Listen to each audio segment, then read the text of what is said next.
security is man's first priority, for nothing is more important than feeding the people, and it's agriculture that makes everything else possible. So how then can it be in this agricultural country my government looks down on the farming community and places its emphasis on the tourism industry? Don't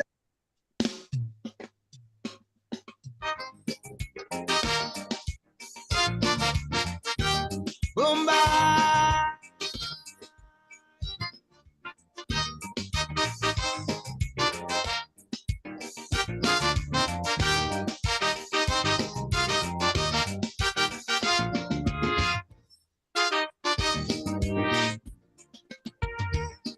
Security is man's first priority, but nothing is more important than feeding the people, and it's agriculture that makes everything else possible.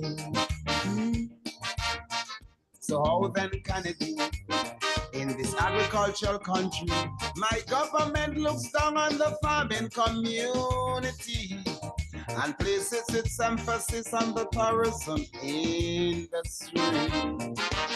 Don't they know everything needs the soil to survive? Without it, no industry can ever thrive. So we must embrace agriculture before we promote tourism. I say everything has its place, its time and its season. As the world economy continues to fall, tourist boats will change the ports of call. And guess what? Jump high, jump low. We must go back to the side. Jump high, jump low. We must go back to the side.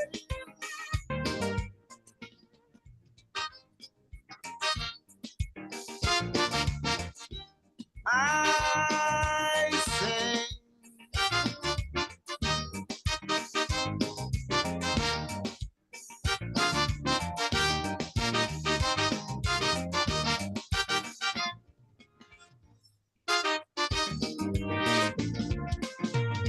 wasting millions on policies and elections, but no roads for the farmers to access their lands here in the nature island of the Caribbean. The agriculture ministry is the bedrock of misery. Today we have turned our backs on the land. The foolish man builds his house upon the sand. But there was a time when we were proud of our agricultural exports. Now we are ashamed because we black marketing our passports. But we must embrace agriculture before we promote tourism. Everything has its place, its time and its season. As the world economy continues to fall, soon the tourist boats won't come at all. Then guess what? Jump high, jump low. We must go back to the side. Jump high, jump low. We must go back to the side.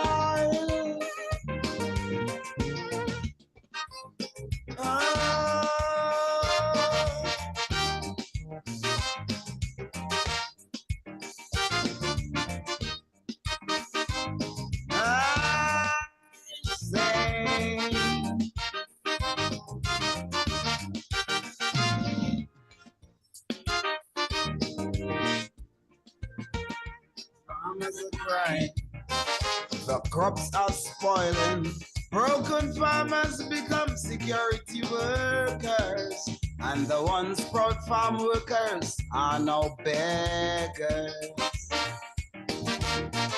Old farmers remembering when banana was king, and the farmer was the big boy of the country. Now no minister wants the agriculture ministry.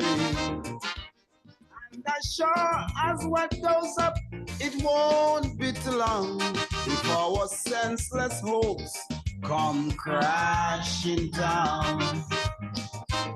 So we must embrace agriculture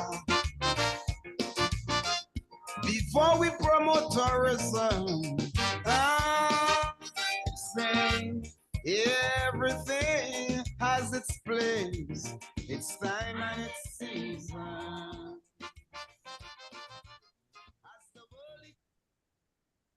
All right. Good afternoon, good evening to all our many listeners and folks who have already tuned in to our Civic Vibes program. I want to say a pleasant good afternoon to every one of you. And to say again, welcome to yet another Civic Vibes program.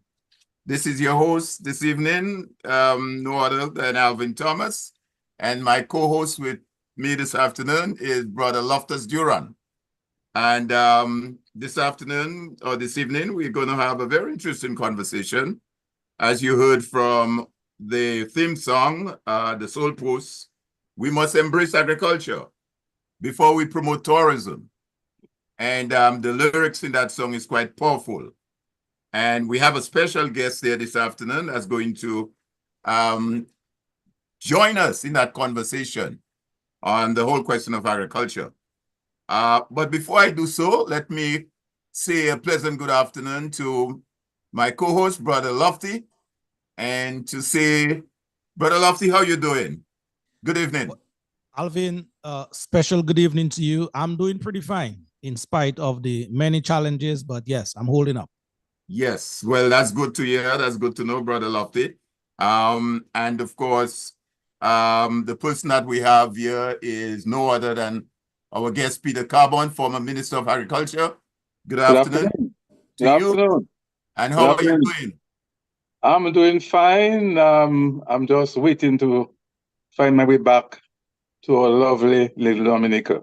All right. When it is safe to do so. Absolutely, absolutely. There are many, many, many like you and myself and many others are looking forward to that day. And I'm sure it's going to come. And most likely it will come sooner than expected.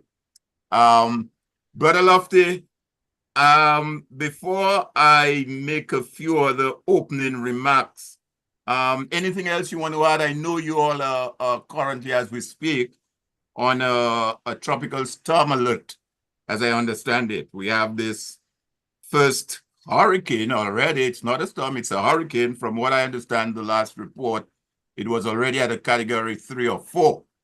And it's kind of, giving us in the region, you guys in the region, a little nervousness. So I just want to say to many folks in the region, and in particular, Dominica, just hanging in there. And to act, not just pray, but pray and act. Do the right thing, make the right move, do the right decision. So, and before I move into some other remarks. Yes, Alvin, your audio is a bit cracking, but I guess that will fine-tune itself as we move along. Yes, okay. Dominica, alongside other Caribbean countries, we are staring down the barrel of burial, as it were. Some Caribbean countries already feeling the effects of burial as it moves across the Caribbean region. Dominicans, they are basically waiting anxiously, that is, to the passage of burial, most likely based on where the reports, the professionals are saying, tomorrow into Tuesday, we in Dominica will be feeling the full effects as that climatic condition pass our way. And so Dominicans basically, I am hoping, are making their final preparations. We heard from the government circle today. We heard from the police. We heard from the disaster preparedness people in Dominica, basically asking us to get ready. Don't take burial for granted. We will remember the ravages that Hurricane Maria caused and cost us in Dominica. So from that standpoint, I am hoping that every one of us in Dominica, especially those who are living in very natural disaster prone areas, to take particular attention, and those who have to seek shelter or more secure places of abode, then you guys would do so as soon as it becomes necessary for you guys to do that. So that is the situation in a nutshell we are facing in Dominica. And so I wish everyone out there a safe passage through burial. All right. Thanks for that, Lofty. Thank you. And just earlier, before we came onto the program, I was making the point that, you know, this is something that is inevitable.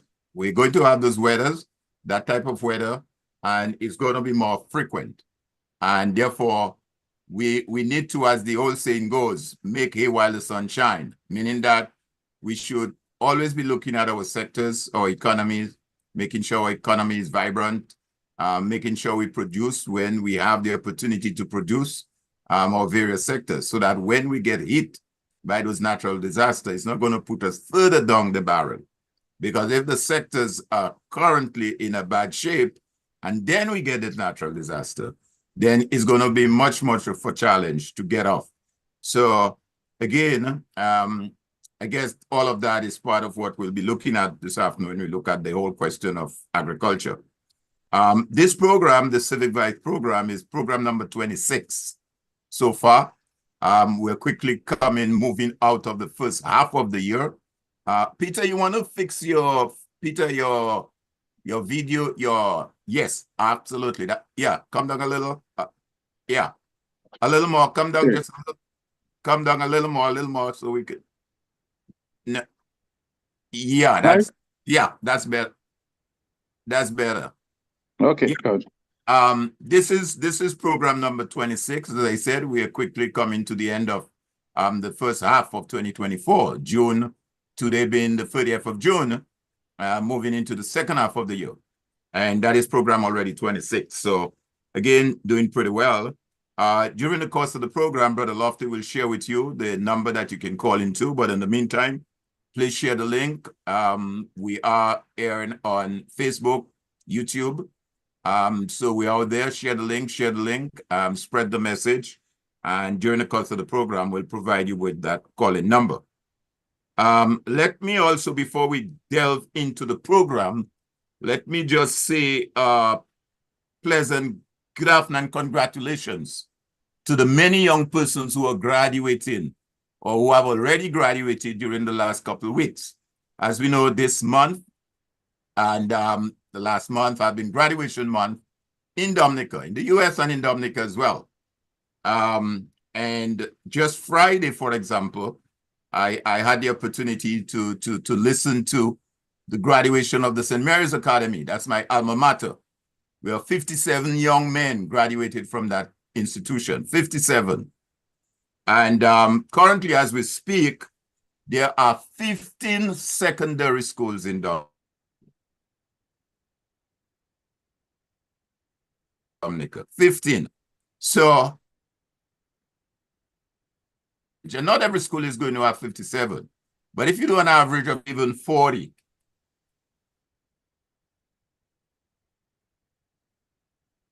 since graduating, we're looking that are going to be graduating from a high school. And the question is, what's out there for these young people? 600 plus young persons are going to be graduating from a high school. How many of those that will have an opportunity to go on to further studies or to obtain employment, gainful employment, that is? And I think that's a major question that should be on the mind of all of us, in particular Dominica. I'm not even talking about the college and folks who may come back having graduated from university. I'm talking just this young, promising minds, young men and women who will be graduating from the 15 secondary schools on island. What are we what do we have in store for them? And that is why the conversation this evening on agriculture is so important, because young people can and should play a major role in agriculture. So again, congratulations to the parents and to the young men and women who have graduated. And I pray and hope that they will be able to continue with their studies and they will not fall between the cracks and fall on the wayside, as we've seen many of our young persons in Dominica. So having said that, let me just jump in now and bring in our guests, and to say to him again, a pleasant good evening and welcome on board. The person that we have here with us this evening is no other than Peter Carbon, former Minister of Agriculture during the UWP reign for a period 95 to 99. And of course, Peter involvement, active involvement, I will say, in agriculture goes almost 5 decades. I want to be careful with that. I don't want to sell over 5 decades. Over 5 decades. I don't want to sell out his age here, you know, because he looks rather youthful there on the screen from what I'm saying. You must tell me, Peter, what you're doing so I could follow you. Agriculture. Oh, okay. Well, I'll do that. But Peter goes over 5 decades. Started off in the very early days with the LeBlanc government, or the LeBlanc administration, if you might call it that. And also was trained in soil and water conservation in Barbados, operation management in St. Lucia, marketing of fruits and vegetables in England, project development and implementation with the CDB. He also holds a diploma at the Eastern Caribbean Institute of Agriculture and Forestry, postgraduate diploma at UWI St. Augustine. And he was also a post of fruit quality officer, the banana development officer, acting operation manager at DBMC. And as I said, he was Minister of Agriculture for the period 95 to 99. Currently, he resides in the United States, in Florida, where he continues in agriculture as an environmental supervisor. So you can see we have someone here with us this evening who has done extensive work in the area of agriculture and can speak assertively on that particular topic. So welcome, my friend Peter, and I will ask you to give you a few opening remarks before I direct some specific areas that you may wish to address. Good afternoon, Lofty and Alvin. I must say I'm very thankful that you gave me the opportunity to share some ideas with the people of Dominica. Your program is a very educational one. I can't miss that program. If I cannot see it live, I must go back and follow up, because Dominica need that type of information. Because it is said that people without knowledge of the past is like a tree without roots.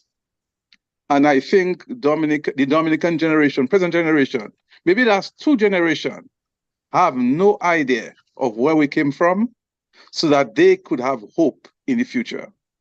And it's left to us who have lived in the 60s, 70s, to educate them on how our parents, grandparents were able to get out of poverty and became prosperous. And that's what I'd like to share today, because I was in the middle of it. I was trained in agricultural extension, which is really helping our people to implement new ideas so that they can be more productive. So I'm very happy to be with you this afternoon and is willing to share my experience and the experience of Dominicans thus far. Okay, thank you very much, Peter, for those opening remarks. Lofty, anything you want to say or add at this point? Or? All right, well, not much I'll be adding at this time. What I'll be doing primarily for this program, I'll be monitoring the live feed and, of course, taking the calls when they do come in. But one comment of note here, I just want to punch at Brother Carbon. It says here from Julius Corbett. He says, greetings, Lofty. Looking forward to hearing Peter's thoughts, experience, and prognosis for the agricultural economy. So Mr. Corbett is listening among many other folks listening, but that is his take in terms of just wanting to hear some of Mr. Carbon's thoughts about how to revitalize, as it were, the agricultural sector in Dominica. All right, thanks, Lofty, thanks. Okay, Peter, before we look at specifically to Dominica, which is where we want to focus on and we'll be going to, you're in the agriculture sector in the US, specifically the southern area of Florida. Just briefly, give us an idea, for those of us listening, what is the US policies, if that, I want to call it that, on agriculture? How do they view agriculture as a country, the US? Is it something they put on the wayside or they don't care too much about, and they're more into technology and AI and all this other big stuff, and agriculture is just on the side? Give us just briefly what your take is. Let's go back to the theme of our program: no farmer, no food; no farmer, no money. And that is the policy of the government or the governance of United States. Agriculture is top priority, and billions of dollars is being invested to ensure they have food security, which is considered pivotal for national security. And the government is investing heavily in research, in extension, and in support and protection of the farmers. When I joined the Department of Agriculture in Florida, the gross income from agriculture was over $100 billion. Today, it's approaching $140 billion. The government continues to invest. And that's just Florida. And that's Florida. I can just tell you, Florida implemented a program with a marijuana plant about 5 or 6 years ago, and we have about 22,000 acres planted, and that is the returns on that. I haven't got the latest figure, but it's in the billions. So, and that's also about 5 years ago we started that program here in Florida. So agriculture is getting a lot of attention, maybe not so much on the media, on the news, unless something go wrong. But I can tell you, it's like a dock on water where you see the dock moving smoothly, but underneath, the webs are just moving and working hard to ensure the dock move. In the US, agriculture is top priority for the government. All right. Well, that's very interesting to note. And there's a reason why I'm saying that, because folks begin to give the impression, and there are some persons in the region, and more specifically in Dominica, who tends to feel, well, agriculture is neither here or there. Let's go AI, let's go technology, let's go all this other stuff, and pretty much forget agriculture. And if you're saying to me that Florida alone as a state is doing over 100 billion, let's not even talk the Midwest and California. Those are the big states that are very involved in agriculture. So obviously we're looking at $1 trillion.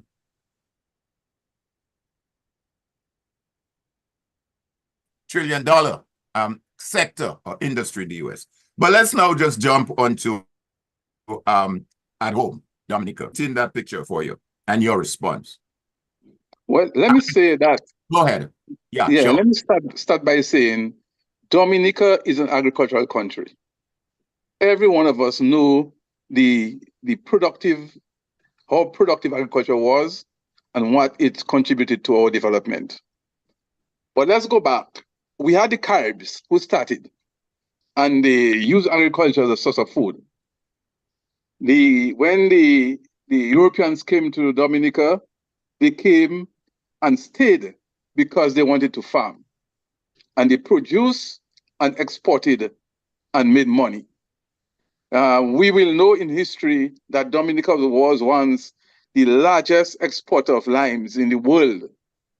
And limes was important because we had a disease by the name of scurvy, which is a lack of vitamin C. And Dominica was the one through Elrose.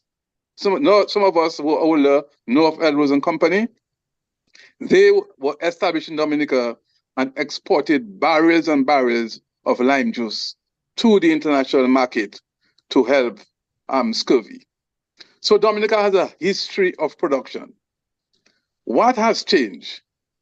We had commercial agriculture being done by the estates, and most of our people provide labor. At one time, it was slave labor. After time, it was just labor, and they get paid labor. What happened? People start going into the forest and claim small parcels of land and start growing food for themselves. Then they start subsistently providing a little provision on the market so that other people could buy. So they get a little money from that. When the banana became the main export crop, what was mainly done by the estates, Mendenhall and Keys and Castlebrose, and they were the main ones exporting bananas. But some farmers started planting and would sell a couple of bunches. When the farmers realized that they couldn't do it alone as small farmers, and they consolidated their production by establishing the DBGA. The DBGA was a farm organization run by the farmers, but they needed technical assistance. E.O. Leblanc, having been, before being a politician, was an agriculturist. He was an extension officer. He came in and decided that he's going to provide technical assistance to the banana industry. And thank God, I graduated from the grammar school and then was one of the first staff members of that banana development program. It was first managed by Mr. Deloney, Patrick Deloney, and people like Winston, Odella Valmore, Mano, Emmanuel, Charles, five of us worked with Mr. Deloney to start providing technical assistance. And we did a lot in terms of new techniques for planting, new varieties, monitoring disease, and all what was required.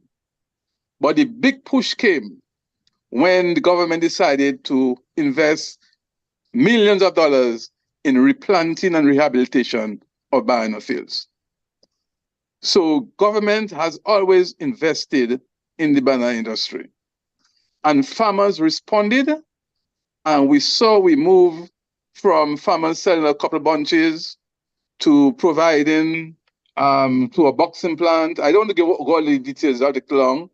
And then we get new technology all the time, improving the technology or the technique. And we had field park. And then we had mini boxing plants. But all was done to improve quality, to reduce loss, and to improve income. And we reached the height in 1988-90 when the industry itself will reach $100 million in export. Now, farmers responded to the investment and the technology. Now, we know we had some challenges with the opening of the European market, but that was not the death of the banana industry. It was an opportunity. So while we were in government, although the process started before we came in government, but as minister, I kind of led the movement to secure the banana industry and expand commercial agriculture. So although we did a lot of non-banana crops before that period of time, but it was kind of haphazard. People plant, people buy and sell. Oh, I missed one point. During Mr. E.O. Leblanc time, when he came in, he also established the Agricultural Marketing Board. And he had buying depots in every region of the country. So farmers were not only exporting bananas, but they could sell the plantain, the yams, the dashing, the tanyas, and all what they produced was purchased by the marketing board, and the government ensured that the marketing board was able to package and export those produce. So that continued for a good while under the Labour Party. Under the Freedom Party, it was changed to Dexia, which they merged the sale or the export of agriculture with the import of rice and sugar and all that. But I don't think it was never as effective as it was before that happened, but that's another story. When we came in office, we realized that we had to be more serious with our non-banana crop. And the results are there to show. The Minister of Marketing, first Minister of Marketing, was established Mr. Norris Charles, and myself as Minister of Production, coordinated the production and marketing system. And in 4 years, we increased our exports from about $12 million to $33 million in export of non-banana crops. So there are opportunities for it. The reason why agricultural produce was traditionally, and maybe people will remember that, was being sold in the open market. That's where people used to buy their fresh produce. Supermarket never had fresh produce. And I know Mr. Thomas will remember that. Lofty might not, but Mr. Thomas will remember that. You never find bananas and whatever. All the supermarkets would do is maybe bring in apples and pears during Christmas time for a short window of time. But other than that, all fresh produce was sold in the marketplace. And this was throughout the Caribbean. So when the supermarket started buying produce, it created an opportunity for us to sell almost any exotic fruit that we have on the country. But it requires work. It requires us to go to the supermarket, establish a contract with them so that we know what they're buying, how much they need, the regularity of supply, and we can go back out and organize the production to meet it.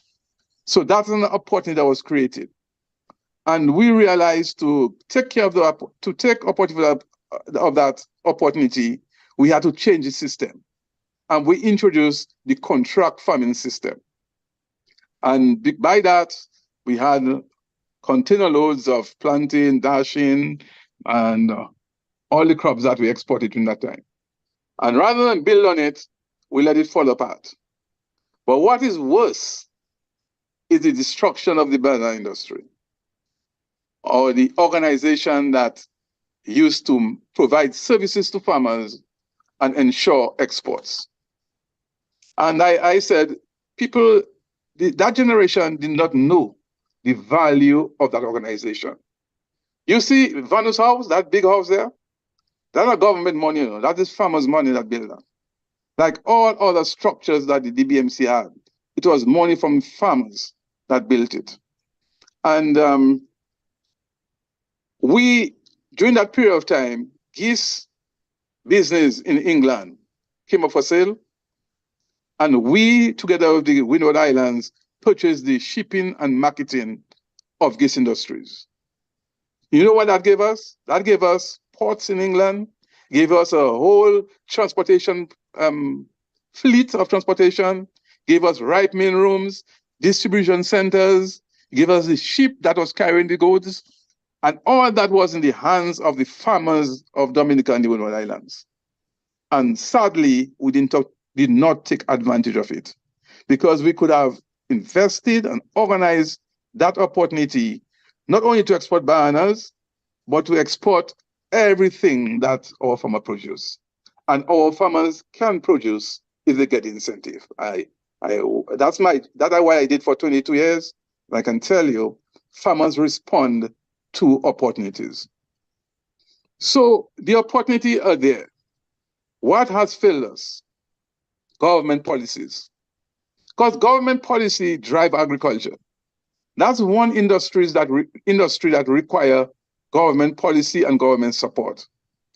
$1 invested in agriculture is bringing back $5 in economic activity. So rather than just give farmers $10, that $10, if it's properly planned and you put a program together that will give some cash to farmers to help them with labor, but also provide planting material, provide the inputs that's required, and organize the market, could bring back $50 tomorrow. But the way the system worked in the last few years, you give $5, farmers use it, and it's gone. So that's what happened to agriculture. But the biggest blow is that we lost a generational succession in the farming industry. I say this because how did we recruit farmers? Farmers' children assisted them on the farm. And the kids, some of them would go to high school, and even when they go to high school, they go back on the farm during holidays and weekends and whenever they get a chance. But those who stayed in the community would work with their parents on the farm. And their parents would give them a small portion of land to start their own business. And before you know it, that young farmer would get his own land. He would then become very productive.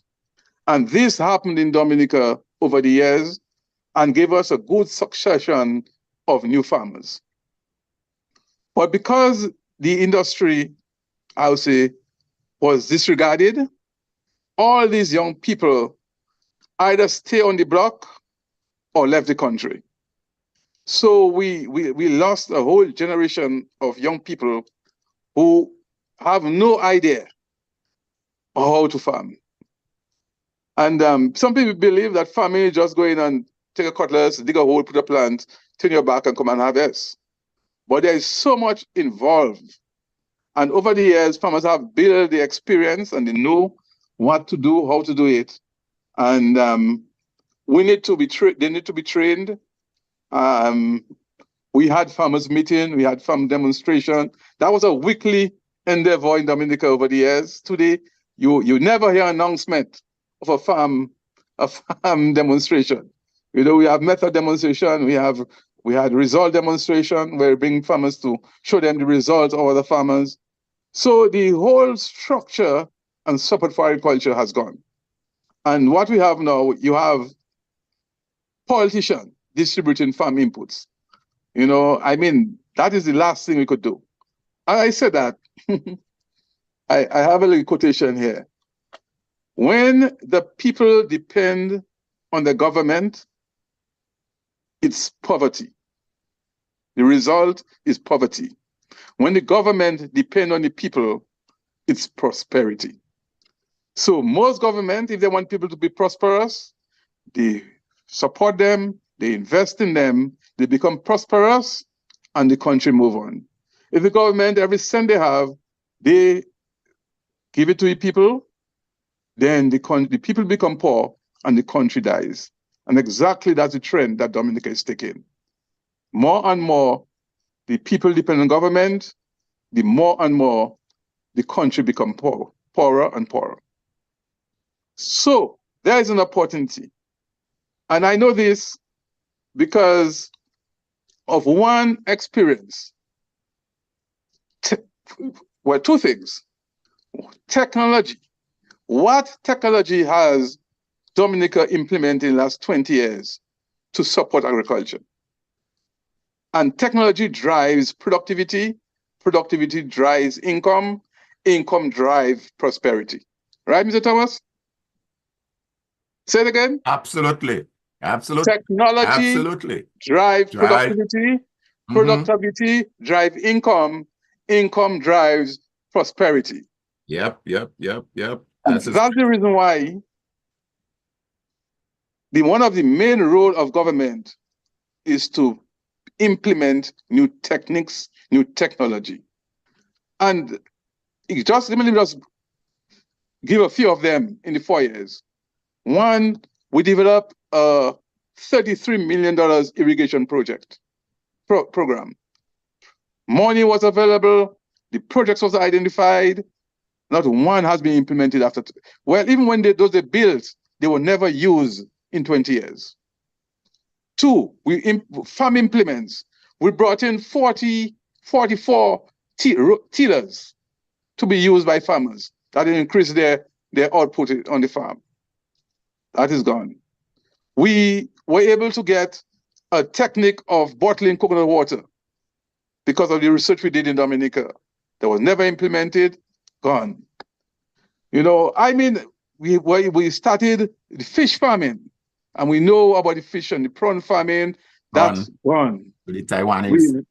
We had a marine hatchery being built in Donkey Beach that would help us to implement a crab farming program. Never happened, gone. I mean, I can name you the things that you need to do to increase productivity. And I mean, from that time, there's a lot of new things that are happening, you know? And that's the reason why agriculture is in a mess. And to get it back, I would say the first action we need is to create an entity.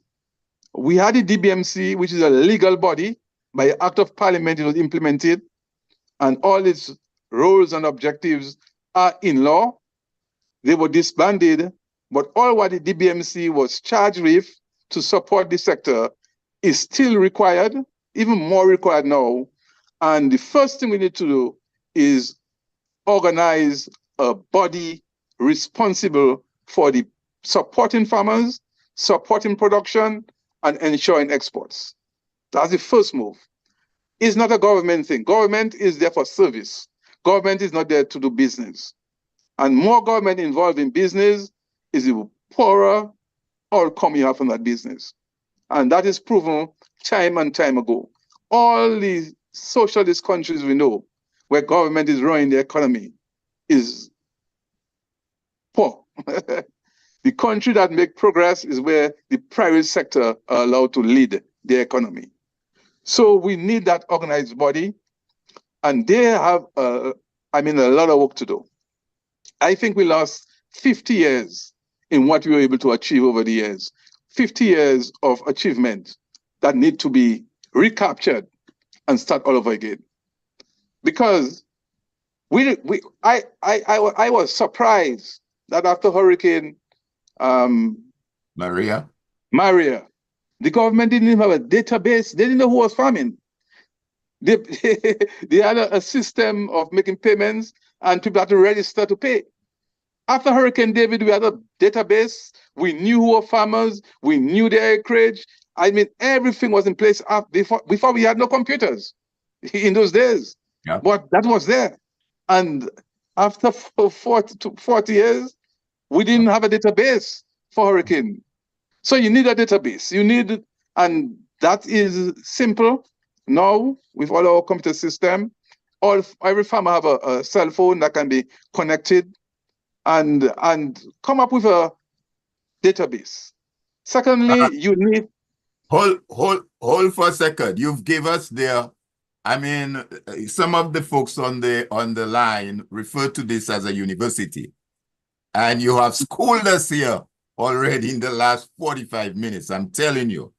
I mean, it's so much you have provided there, Peter. It's unimaginable.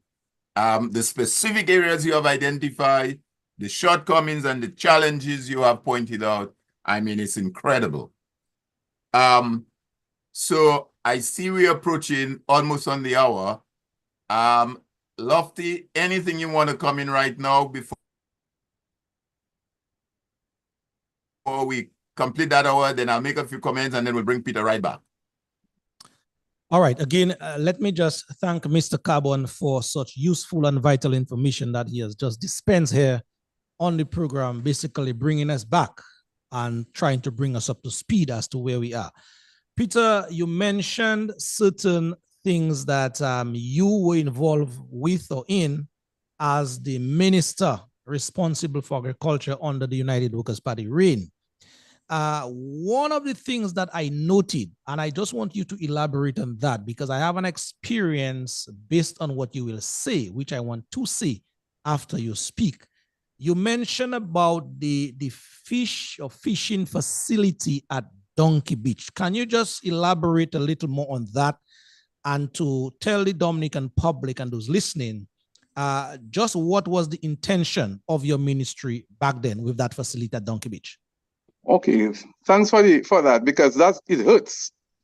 I had a visit to Taiwan, and I went and visit the marine hatchery, It's a place where they bring in the various species of fish, and under computerized system, they're able to get them to lay and hatch those fishes.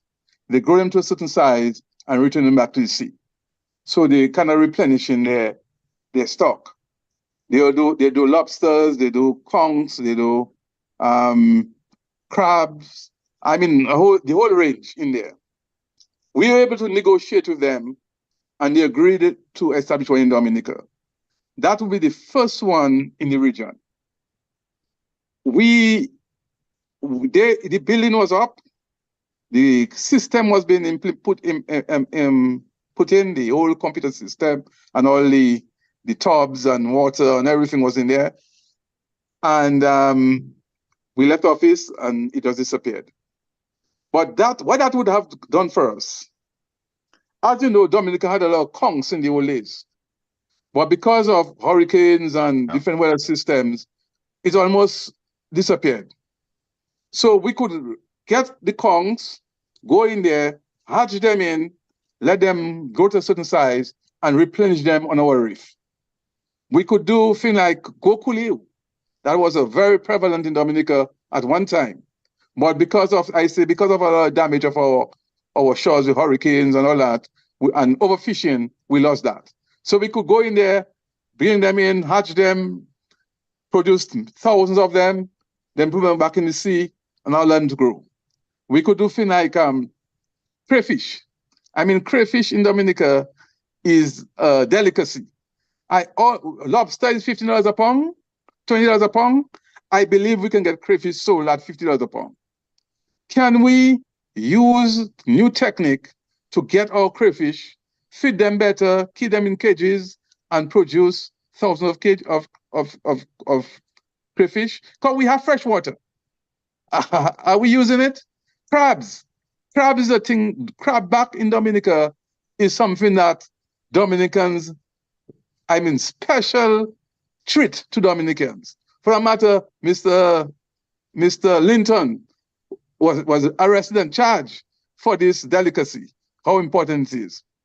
We could be doing crab farming. A lot of the crab we eat today are farmed. Because of our conditions, our water and all that, we could do thousands and thousands of crab farming. Now, imagine you give a young man 2 acres of land, you give him the material to fence up and cages and whatever, and you give him every so often you give him a batch of 10,000 crabs. And all you have to do is feed them, ensure that they get sick. And I imagine the income you can make in a year, you know? So that is where I think I say technology is what drives production and productivity. Now, that new technology was the foundation for a lot of things in a marine and freshwater system, you know? And I mean, when I go and I see that building deteriorating to where it is today, I mean, it's really, really sad. Yes, Peter. Yes. I just have a follow-up there. Peter, thanks for sort of concretizing that point in terms of what your ministry did and was about to do in terms of that facility to help the economy of Dominica, especially in the fisheries sector. Peter, Alvin, the listeners, the experience that I had with that place at Donkey Beach, which brought literal tears to my eyes, is that about, Kenfield really and truly is my, how do you call it, my breeding ground. That's where I was raised, brought up on the beach with the marshals, you know, casting up the nets, pulling the fishes. So Donkey Beach is part of my playground. So I know that place like the back of my hand. And so about 2014, 2015, I had the opportunity to go back to Donkey Beach, you know, but I sort of strayed and went in the area that Carbon spoke of earlier. In growing up as a young boy, I remember that place that Peter Carbon spoke of, and that place to me was an ideal facility in terms of the economy. Peter spoke about it, the ponds, the whatever they had to do down there. Lo and behold, Carbon, when I went inside that dilapidated building, I must say, Peter, the place I can tell you was in a mess. All the books, absolutely all the books, all the research books, the research materials, everything was just scattered all over the place. The machinery, they were basically, because of the sea blast, was taking a toll on them. The computers, everything in that place was just upside down. And I said, my God. I went outside in the pond area where, you know, the breeding would have taken place. Dried up, grass in there, and the place was just a mess, Peter. And I said, but wait a minute. What manner of government would not have followed up and invested or maybe reinvest in a facility like that so that Dominica and Dominicans on the whole could benefit? And so when you touch on that point, Peter, about the Donkey Beach facility, it really brought me back memory lane. And I say, I must ask Peter just to elaborate on that a bit so that some persons out there that don't know, at least this afternoon, they would come to know what was in the making for Dominica and Dominicans in terms of the agricultural sector under your very erudite leadership, Peter. Again, I want to thank you, brother. Well, Buffy, as you said that, I remember our animal feed production factory in Jimit. You know, we had all the equipment, all the vats, all the machinery down at Jimit to mix feed for animals. And the government, when they came in, they met it, they took it down, where they brought the machinery, and they put Petrocarib down there. You know, I mean, there's a lot that have to be done to support agriculture. Agriculture can't be back in the 1940s the way our great-grandparents did it, which is what we have now. You know, farmer get up, he takes his cutlass, he dig a hole, he put a plant, and he wait and see somebody buy something from him. That's what we have now. That's what happened in the 40s, you know. And I mean, we also had, I'm not sure if you know about this, but we had a company that was producing corals in Longhouse. Corals for the aquarium industry. And they were operating when the government came in, and because of, I suppose, no support or no collaboration, they left. But that is a major industry because they will be using coral, growing it because of our fresh water and all that, and then export corals. And one of the agreements is that they will reestablish corals that was damaged because of storms and hurricane for us. That also disappeared from Dominica. You know, that coconut water bottling is one that hurt me the most because we were able to negotiate to get scientists to come to Dominica.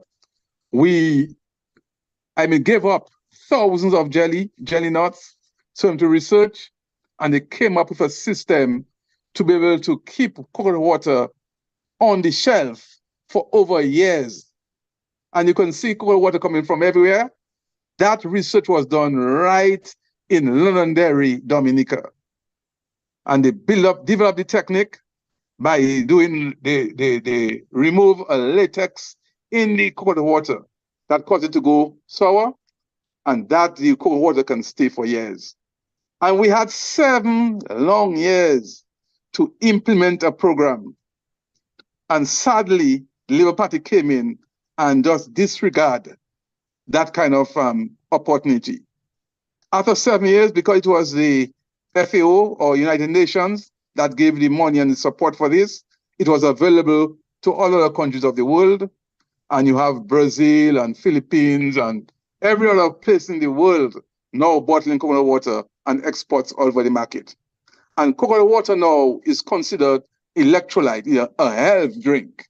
It's not in the marketplace, in the grocery place, it's in the health section of supermarket, And imagine Dominica had taken advantage of that, would have a brand out there, would have a market for coconuts, so would have farmers planting more coconuts, And that opportunity was gone because the government disregarded.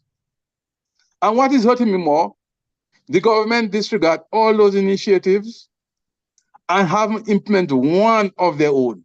I can't think, if somebody can tell me, of one initiative or one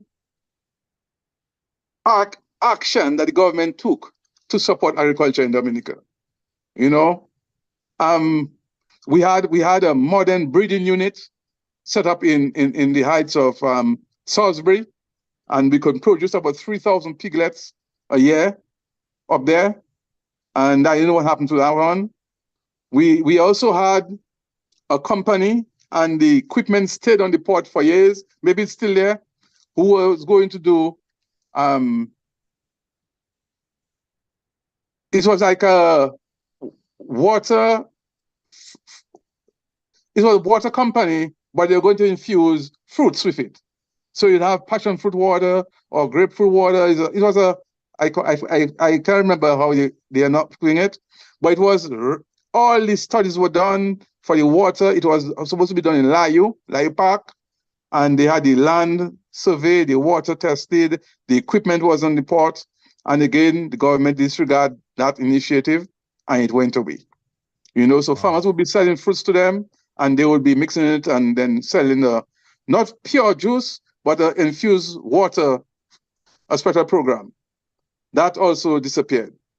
So Dominica has opportunity. And what I would like to leave at the end of the program today is for our young people to know that with the right policies, with the right investment, Dominica can provide opportunities for them. You know, for them to be scientists, for them to be extension workers, like I developed my profession. Like, I mean, there's a lot of opportunities out there for computer and data people, processing people, and in agriculture sector, because agriculture required to support all disciplines, play a part in the development of agriculture. It's not on just the farmers. The farmers is just one small piece of the opportunities in agriculture. You have the input supplies, you have pest and disease control and monitoring. You have, I mean, there's so much room for scientific work in agriculture that our kids do biology and chemistry and they're forgotten. You know, as Mr. Thomas gave some of my training, the system before used to mainly give in-service training. So you work with the department, then they identify your skills, and they send you out to study.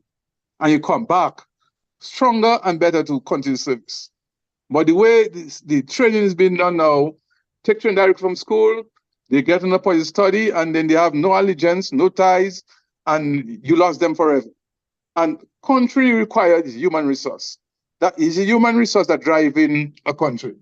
And if all your human resource is fleeing, then there's nobody there to bring new development to the country. So yeah, Lofty, I said, I think I'm very pleased that you bring out this program, because our young people need to know that there are opportunities. Dominica now is a place to come from, you know, and nothing is being done to bring back our people. Hundreds of Dominicans, I said thousands of Dominicans like me would like to be back on our land, not for a job, but to be there to be able to add to the human resource pool to bring changes to our productive sector. And I said, I can't wait to be back.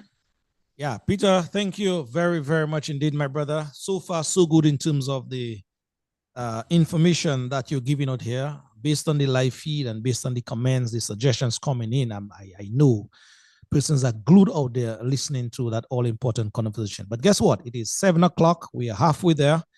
So we're going to take that all-important break at this time. Alvin, are you there? Alvin dropped off the radar. I hope Alvin gets back on after the break, huh?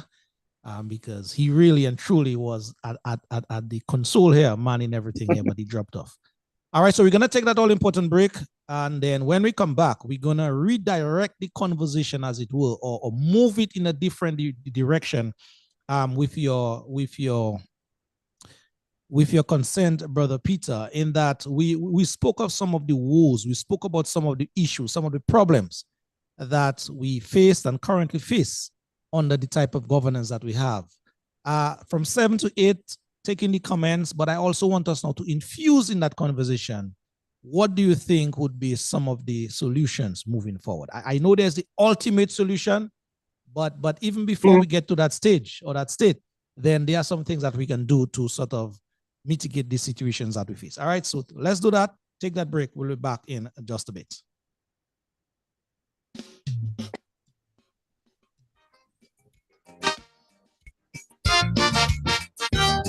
Boomba!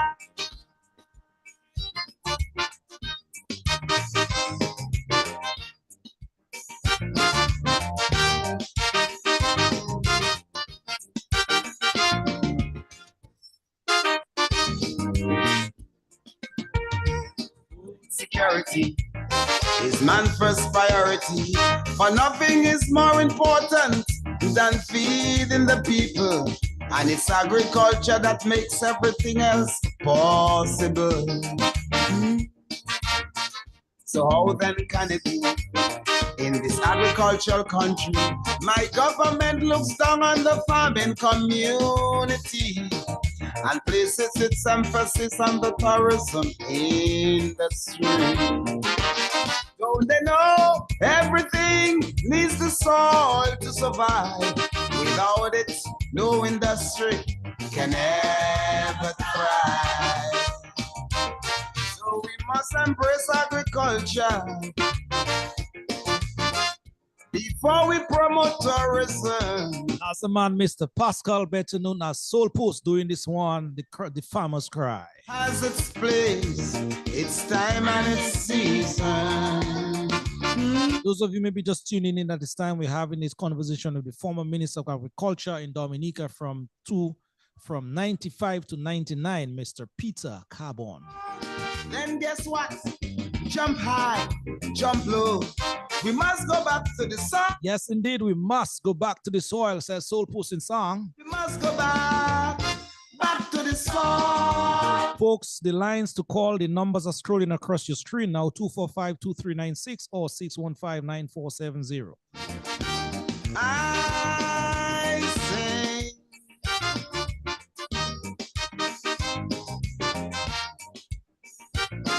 again, the telephone lines, they are open, so please feel free to make use of these two telephone lines.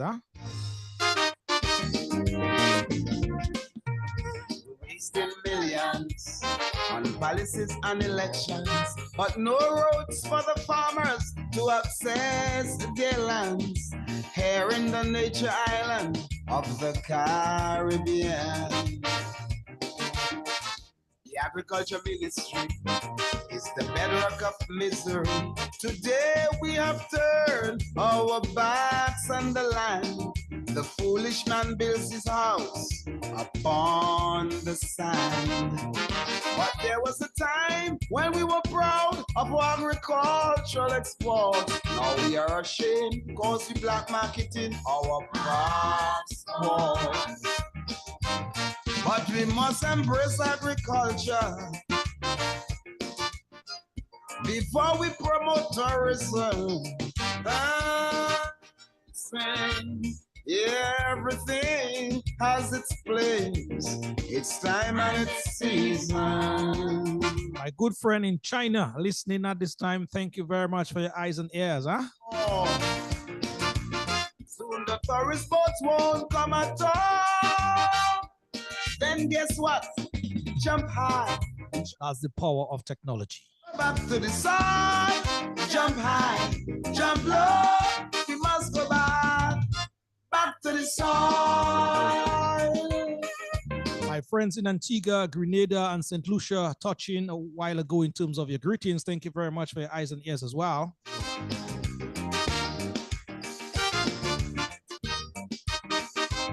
And those of you in Dominica. All right, let's get back to the guest here. That is Mr. Peter Carbon as we continue on the conversation here. So folks, yes, as we await your calls or suggestions from the telephone numbers provided, let me just go through to read a couple of the sentiments coming through here. Alvin Thomas, I hope you can get back on track pretty soon. Karen Joseph writes here, Peter, I am convinced that anything or any industry that is beneficial to Dominica, anything that empowers the citizens and creates financial independence and freedom has been stripped away because the people are to be kept poor, or the people are to be kept poor. This, Karen says, sickens her soul. Yeah. Let me just see if I can get another comment here. Marshall Lawrence says, what about manufacturing and processing plants?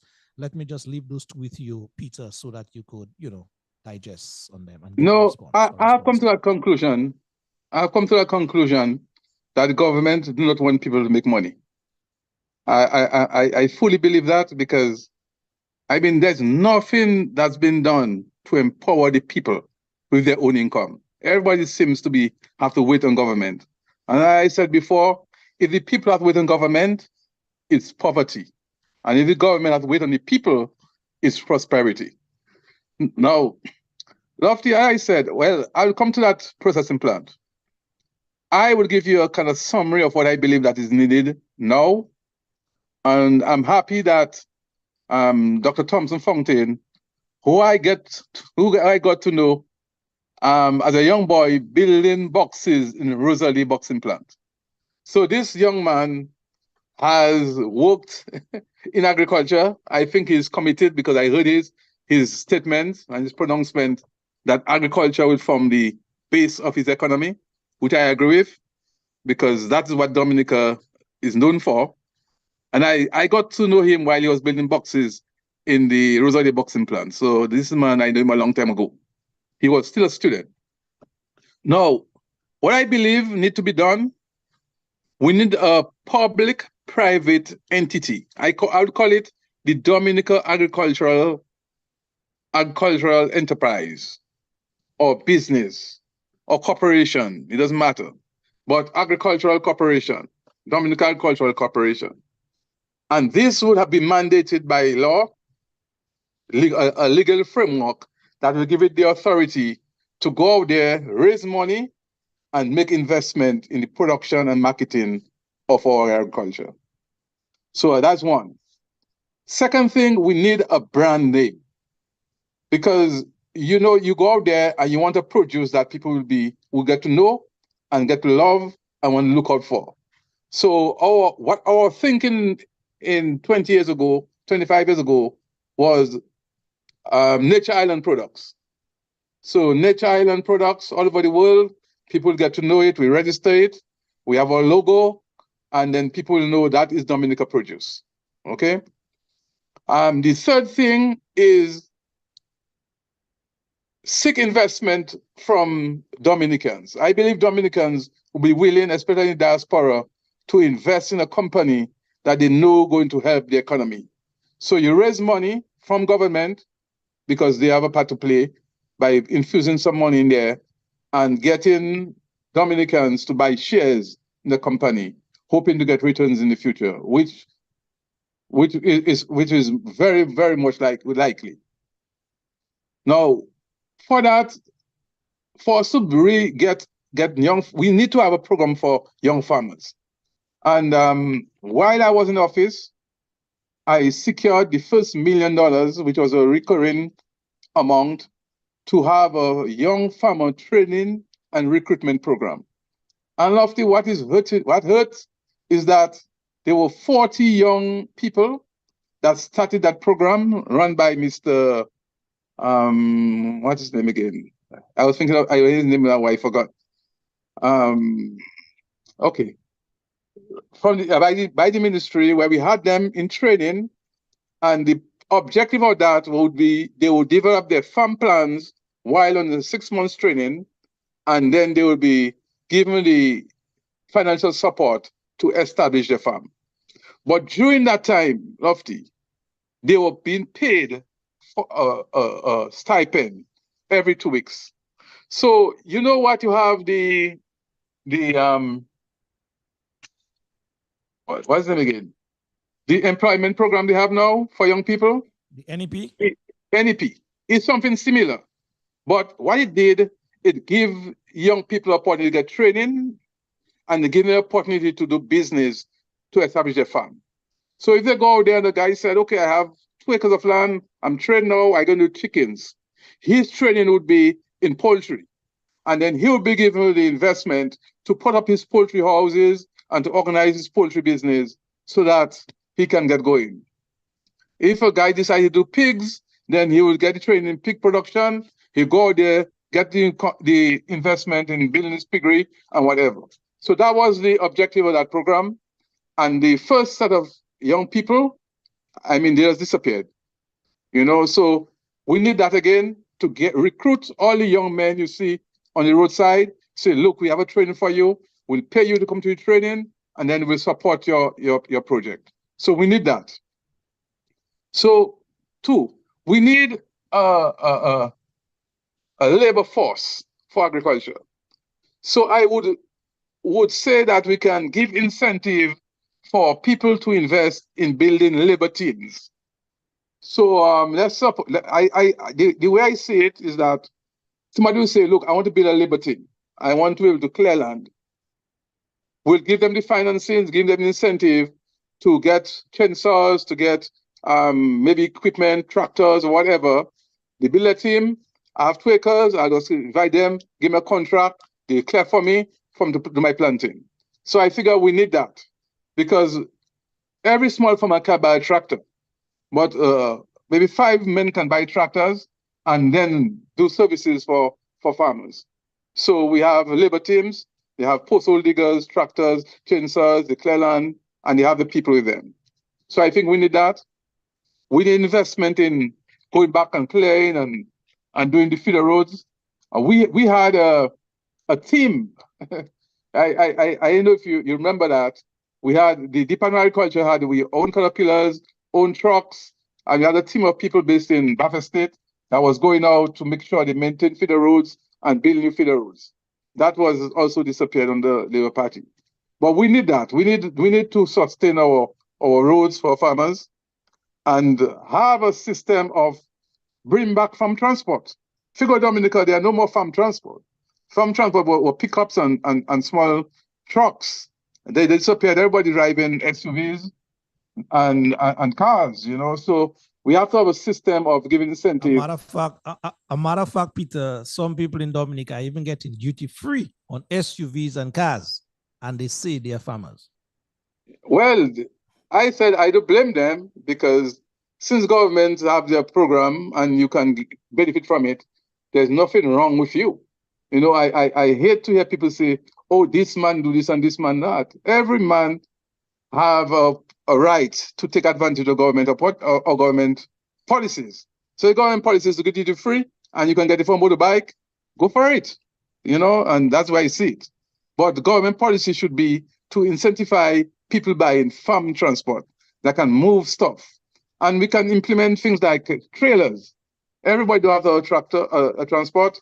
You can rent a trailer, bring it to your farm, get your produce out, and that kind of thing, because trailer is what they use here a lot.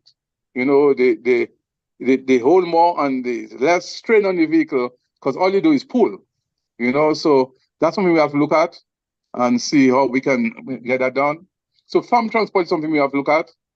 We also have to look at processing, agro-processing.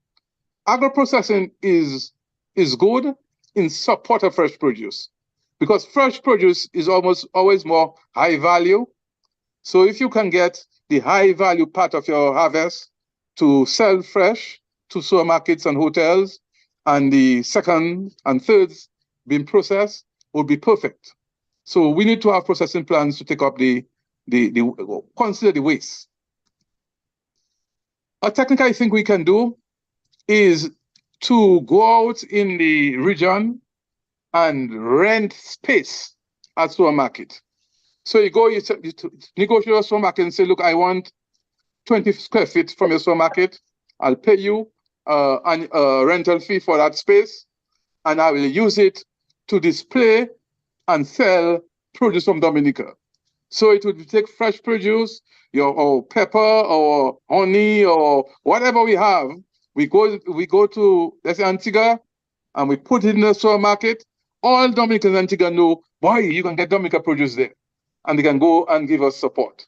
So I think that's one of the easiest way to get marketing going is to rent space in the supermarket and then supply our goods there, everything we have, and we can get the ball rolling through that. Yes, All indeed. right.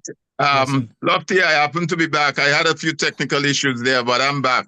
Well, I heard, I well, was hearing Peter, but I couldn't come in. But I heard most of the points that you raised earlier. So well, you had me scared there for a little while, Alvin. man, And- you know it is, boy. And the reason being, if you remember, brother Jerry Judge, is famous journalist from St. Vincent, I believe. Oh, Yes. Yes. He had this focus on the facts program. And one morning he was doing his program as regular, and he said, "Guys, I want to step out of the frame a little bit." And he really did step out of the frame. So I know. No. Anyway. I had a little power outage, yeah, man, and it was acting up. You know how this thing goes. Okay, But but I glad heard you're quite back. a bit of what Peter raised. Some of the earlier comments he made, almost right after that we take the first break. And I think Peter have touched so many areas there, Lofty, that we definitely gonna need a part two. I am convinced we need the extent to which of agriculture, because one of the areas that I know he kind of mentioned it, but we can look at, I mean, agriculture touches on food security. We know that for one. Food and nutrition. Food insecurity and poverty. Because if the country can't feed itself, people, as he said, will remain poor. Health, education, investment, tourism, as our friend said in his Calypso, embrace agriculture before tourism. So it covers a number of areas. And I think what I think I took away from all what Peter said earlier too was that with $1 invested in agriculture, give you a $5 return. That's not a bad investment at all. That's not a bad investment.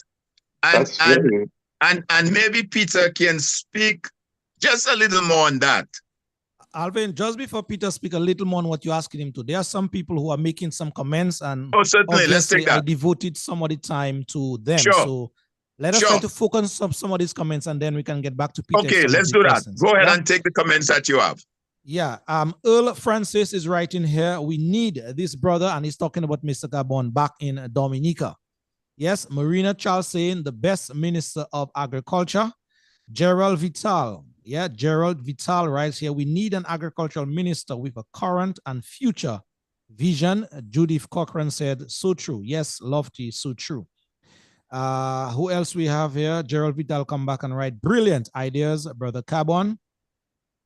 Marina Charles, this government, she said, is a waste of time. Dave Bertrand writes here, you are right, Mr. Cabon. Funding for such programs can come from Dominicans themselves at home and abroad.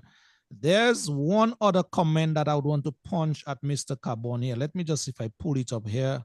Someone asked him a question earlier in the conversation about he being in the US. Yes, Ferdinand Lawrence says, or asked the question, with Mr. Cabon's position in the US, what sorts of streams could he foresee being open between Dominica and the US? Any recommendations, Brother Cabon? That is a question from Ferdinand Lawrence. Yes. Well, you know, presently, the way food is being used, all exotic crops are being consumed by everybody all around the world. Bread nut, which is have a lot of potential for us. You can get it in tins, can, here in the US. So in terms of marketing, we can sell almost anything we have in the US. I mean, look, Brother Tom is there. We can get breadfruit, yams, bananas. Look at what you need. You can find in the US, and not only for us as Caribbean people or Latin America. Americans themselves using it. You know, hot peppers was a big thing for us. Let me give you an example. When we came in the office, Bello was using a puree from Costa Rica. They was importing the crushed pepper from Costa Rica to make pepper sauce. Nobody knew that. We just knew Bello had pepper sauce. We went to Bello and said, Bello, what can we do to provide peppers for you? They tell us how much they're using and what they're going to do. We sat down, develop a program, get pepper seedlings going, get farmers registered, and within a year, we were able to supply all the peppers that Bello need. And we started an export of fresh peppers. You know, so the opportunities are there, but unless you have the policy that will take those opportunities and develop a project, develop a concept, and put the funding behind it, then you're not going to achieve anything. No, you know. So peppers is a big thing. No, we have what we call seasoned pepper. It's a big thing in Dominica. Everybody love it, right? What can we do to promote it? We have sorrel. What can we do to dry sorrel? And I mean, I can go and buy dry sorrel in the supermarket now. You know, we have it. We come up for Christmas, then it disappears. So Dominica have opportunity for almost anything we have. We'll sell in the US. It's just to get it in the right amounts, right quality, get the permits that we need to do it, and get a buyer here, which is not a problem. So, but you need technical people. You need people that will go out there, find out the rules, and be able to negotiate the conditions that they require. You know, so the opportunities are there. Other islands are doing it. I mean, look at fish. Grenada, St. Vincent, they sell fish in the US. We was exporting fish to Virgin Islands while I was in office because that's another experience. We put a regulation that would prevent people from selling fish along the road. I never remember that. We closed down that whole thing. All the fish came from the fish market. So we brought in all the fish mongers, what we call them, and we brought them, we gave them tables at the fish market, and we kept the fish in storage, and they were able to sell from there. What we did, we had a fish marketing fund, and we had the fisheries, and we had a fish truck, 2 refrigerated truck. Anywhere the fishermen came in with the fish, they had to make a call. We'll go and get the fish, wait. Every Friday, we pay the fishermen. And that system worked. Fishermen didn't have to go and blow shell and try to get sale, fish spoiling on them. We get now people sick. The fish was well taken care of. They go out with ice, come up, put it in ice, blast freeze, and ready for marketing. That system worked for a while, then everything fall through, and you find people feeding fish on truck, boom, boom, boom, boom, fish spoil, you watch the fish, it's smelling. Fish not supposed to be selling fresh. Anytime the fish starts smelling fresh, it's spoiling. You know? So we go backwards. And we have the facility. We got the investment from Japan to build those fish markets, and we don't use it. And all it requires is organization and regulations. You know? So by that, we made saltfish. With anytime we got sharks, and the guys that don't have fish market, we had people trained in Japan that could do fish processing, and we did saltfish, we did fish sticks for the high market, so the restaurant and the hotels could order fish sticks from us because we had the right cuts and all that. That was being done at the fisheries, you know. So 20 years later, it disappeared. So we're going backwards. When fish, I might go say, boy, let me go invest in a boat. Because I know if I catch 10,000 pounds of fish, I know I just put it there and I go for my check. You know, that was what happening. That's gone. You know, so all aspect of our economic life, agriculture, fisheries, forestry, has just disappeared. And we talk about poverty, we talk about people on the roadside, we talk about people going mad. In my village, over 20 young boys go mad because of idleness. Idleness. They get up there, no hope, no future, and they just go up and down during the day. And I mean, that's what happened. I heard Thompson said that it hurt his heart, and he almost cried at the summit when he mentioned the boys idling on the roadside. It hurted me. That's the worst sight I have when I go down in my community, to see those young men get up in the morning, brush their teeth maybe, and come on the roadside till night time. And what is worse, the rum shops are open all through at times. You can just go in and go out, drink rum I mean, we have to do something about it. With the whole country is being affected by it. I believe we should shut down rum shops for a certain time of the day. If you want to buy a drink, you go to a bar, you go to a restaurant. But where you're selling groceries and selling rum, alcohol should be shut down for, say, from 6 o'clock to 4 in the afternoon. You know, so that people go out and work and produce and okay. But I got to continue my list. Yeah, as I said, I was talking about the work teams. If you can get work teams where they can get the technology to support farmers. So feel like harvesting. If you're, let's say, you're a plumber, but you want to farm. So you have cabbage. You can just call a team to harvest the cabbage for you. You don't have to be there to do it yourself. So you have work teams in every community. They have the transportation, they have the people, they have the equipment, they can just go and harvest and that happens in the US a lot. They have work teams that are specialized and they have the right equipment and right thing to do certain tasks for the farmers, you know?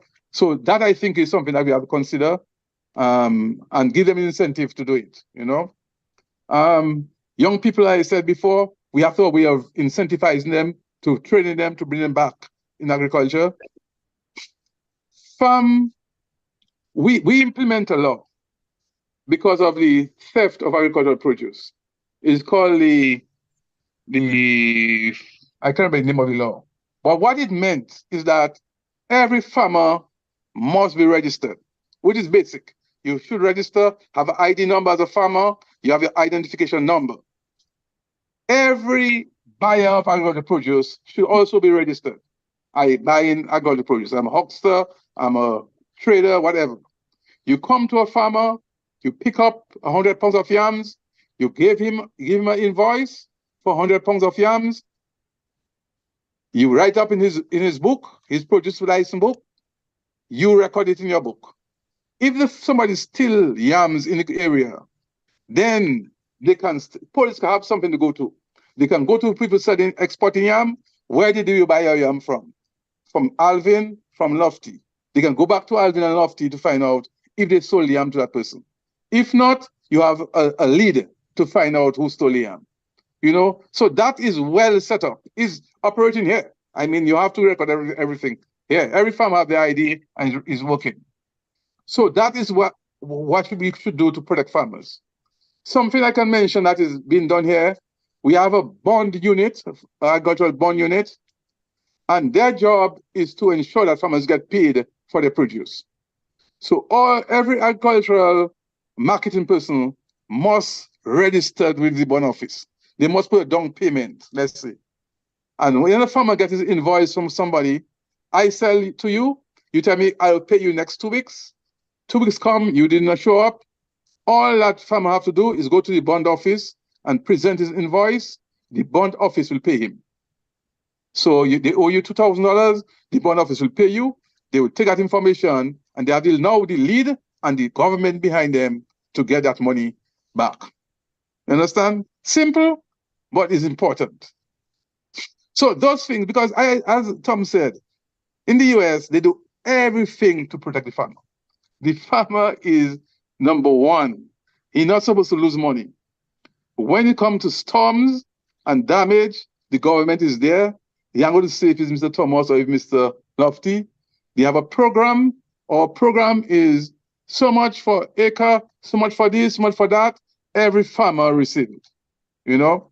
And the whole idea is recovery, quick recovery. So everything is done to recover the losses and come back to where it was.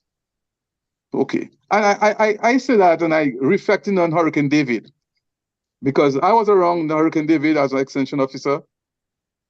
And the response to the recovery after David was a good example for us after Maria.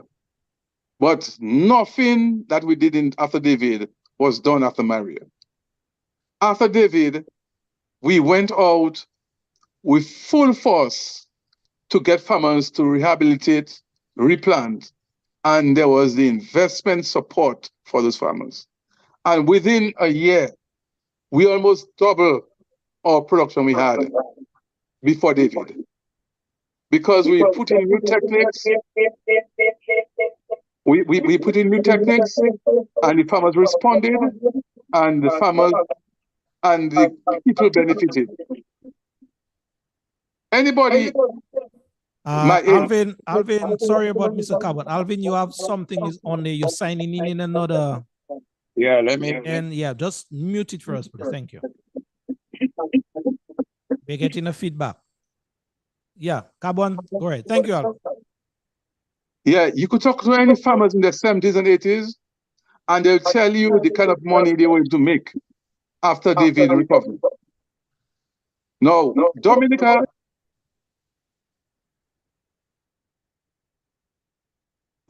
has a history of project development and implementation. For coffee production, we had a coffee project. For coconut, we had a coconut project. For bananas, we had a banana replanting and rehabilitation. We had a tree crop project with our citrus and avocados. And so government always propel the advancement of agriculture by projects.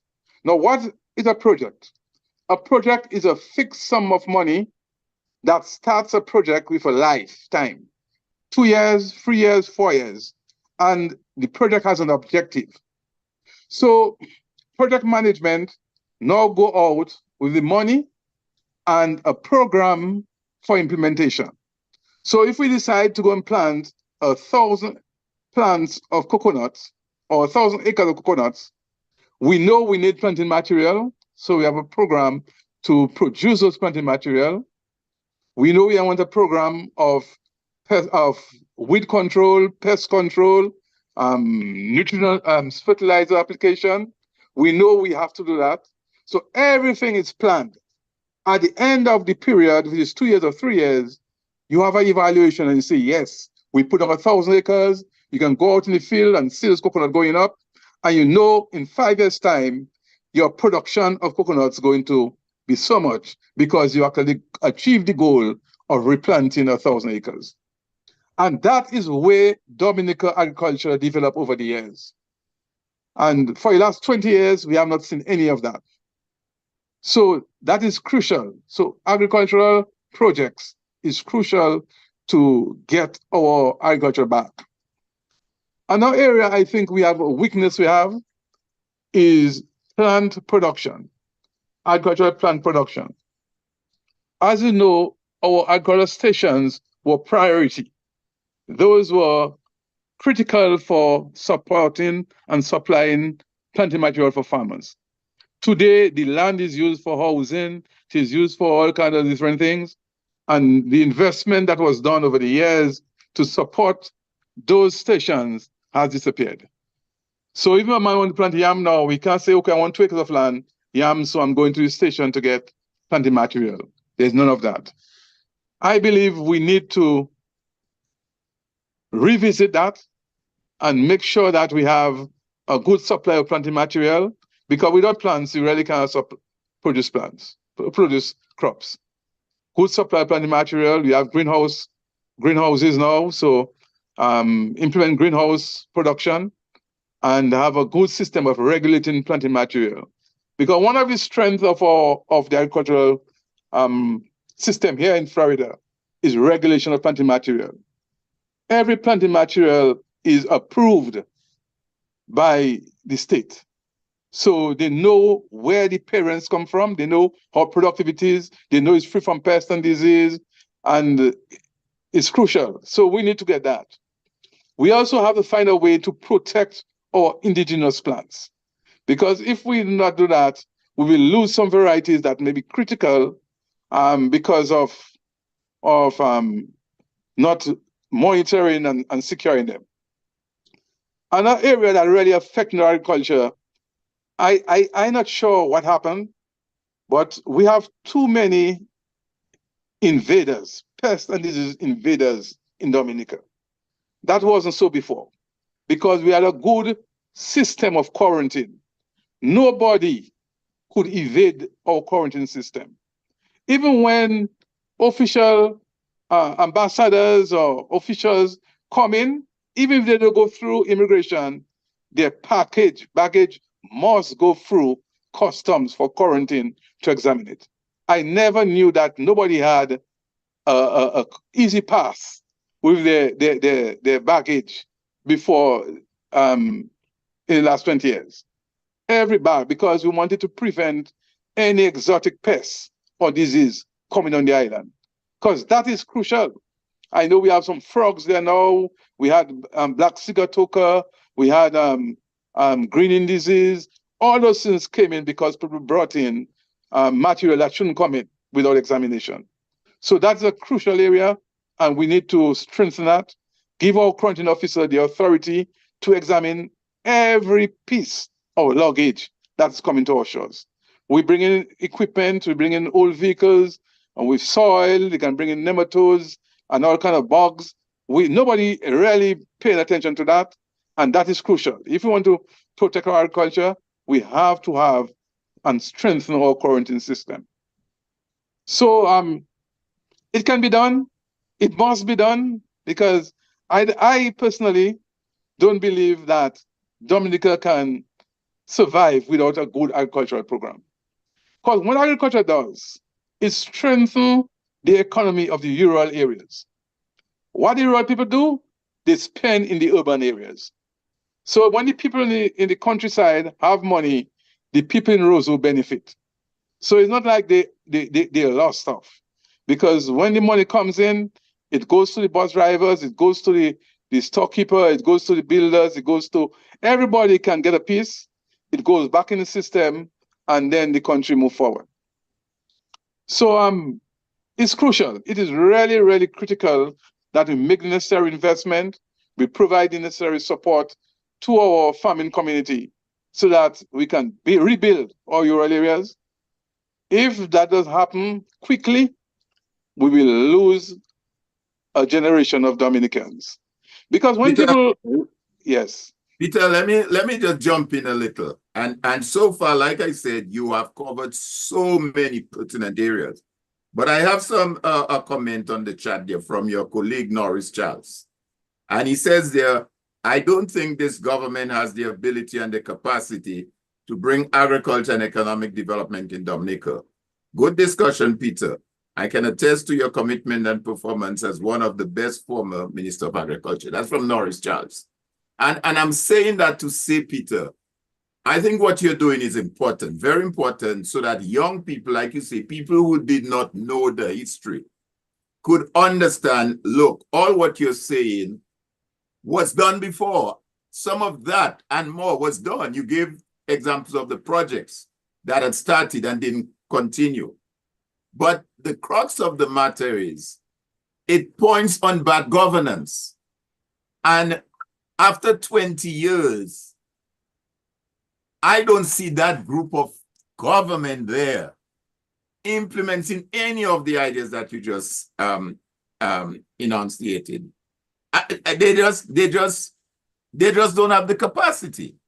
And I think what has to happen now is that we, meaning yourself, myself, and others, have to bring that message to our young people and show them hope. Show them, hey guys, you can be a good agricultural farmer. We can make money with coconut water. We can make money with prawn. We can make money in so many different areas. And therefore, the way of doing that is for us to put an administration in place that will be able to deliver for you. But in terms of what we have now, doing any of what you have just mentioned there, personally, I don't see it happening. And that's why I agree with Norris Charles. So I don't know if you might want to make a comment on that and see how do we get those changes that you just mentioned implemented. Well, let me first thank the comments from Norris and thank him for the collaboration we had.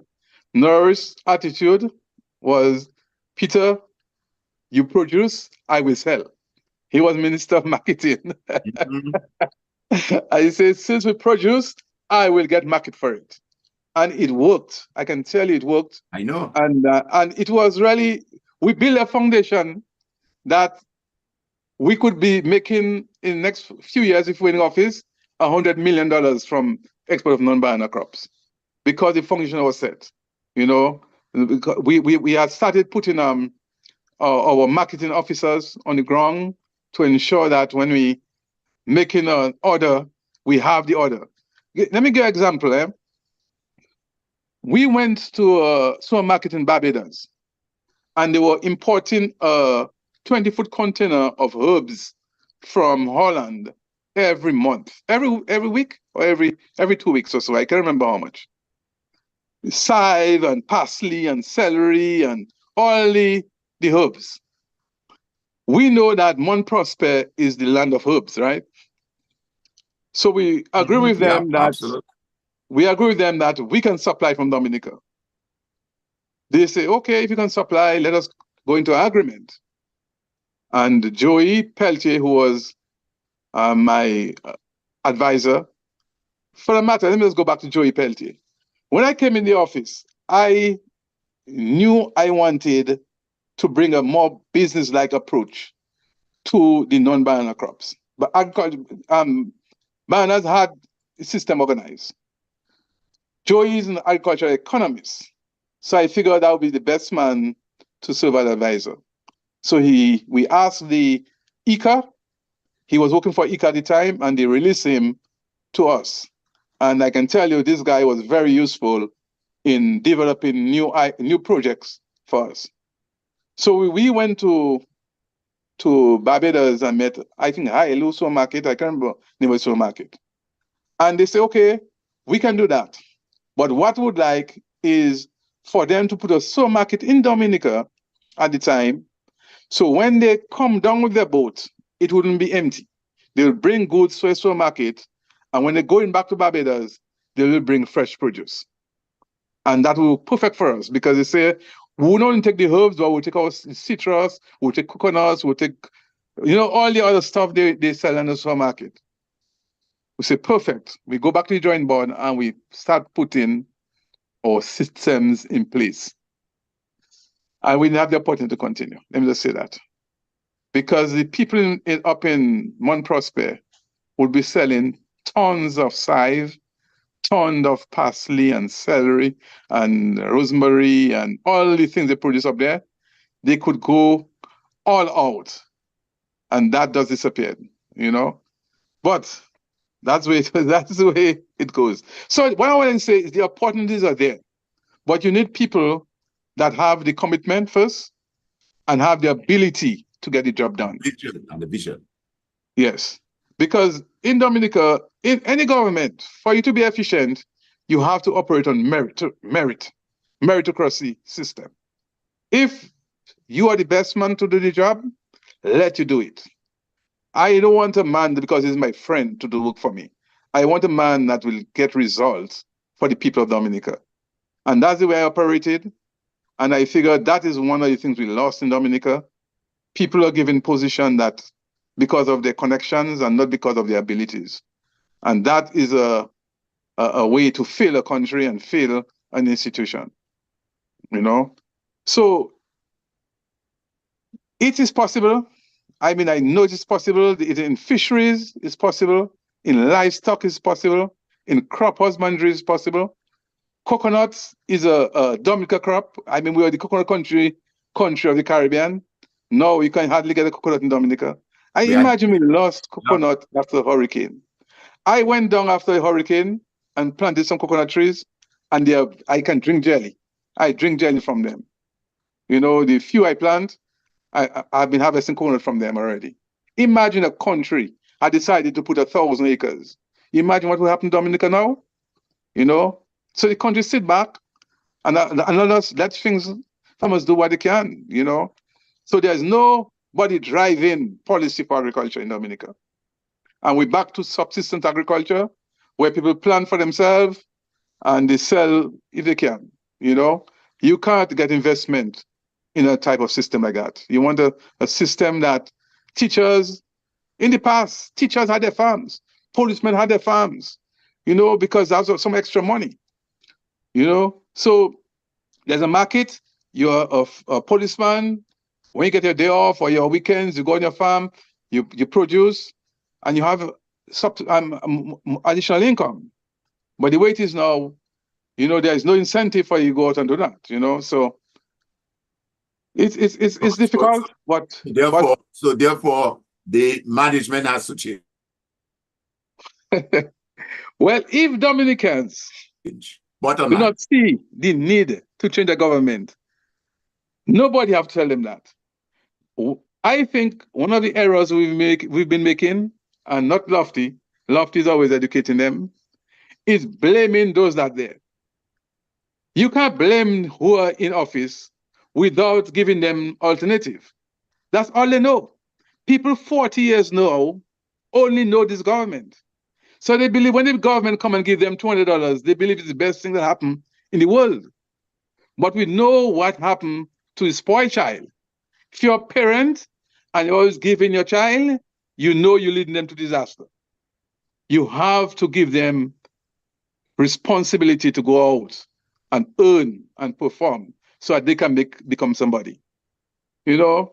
So what we have is a government that believes that everybody are their children, and they're spoiling them by giving them bits and pieces.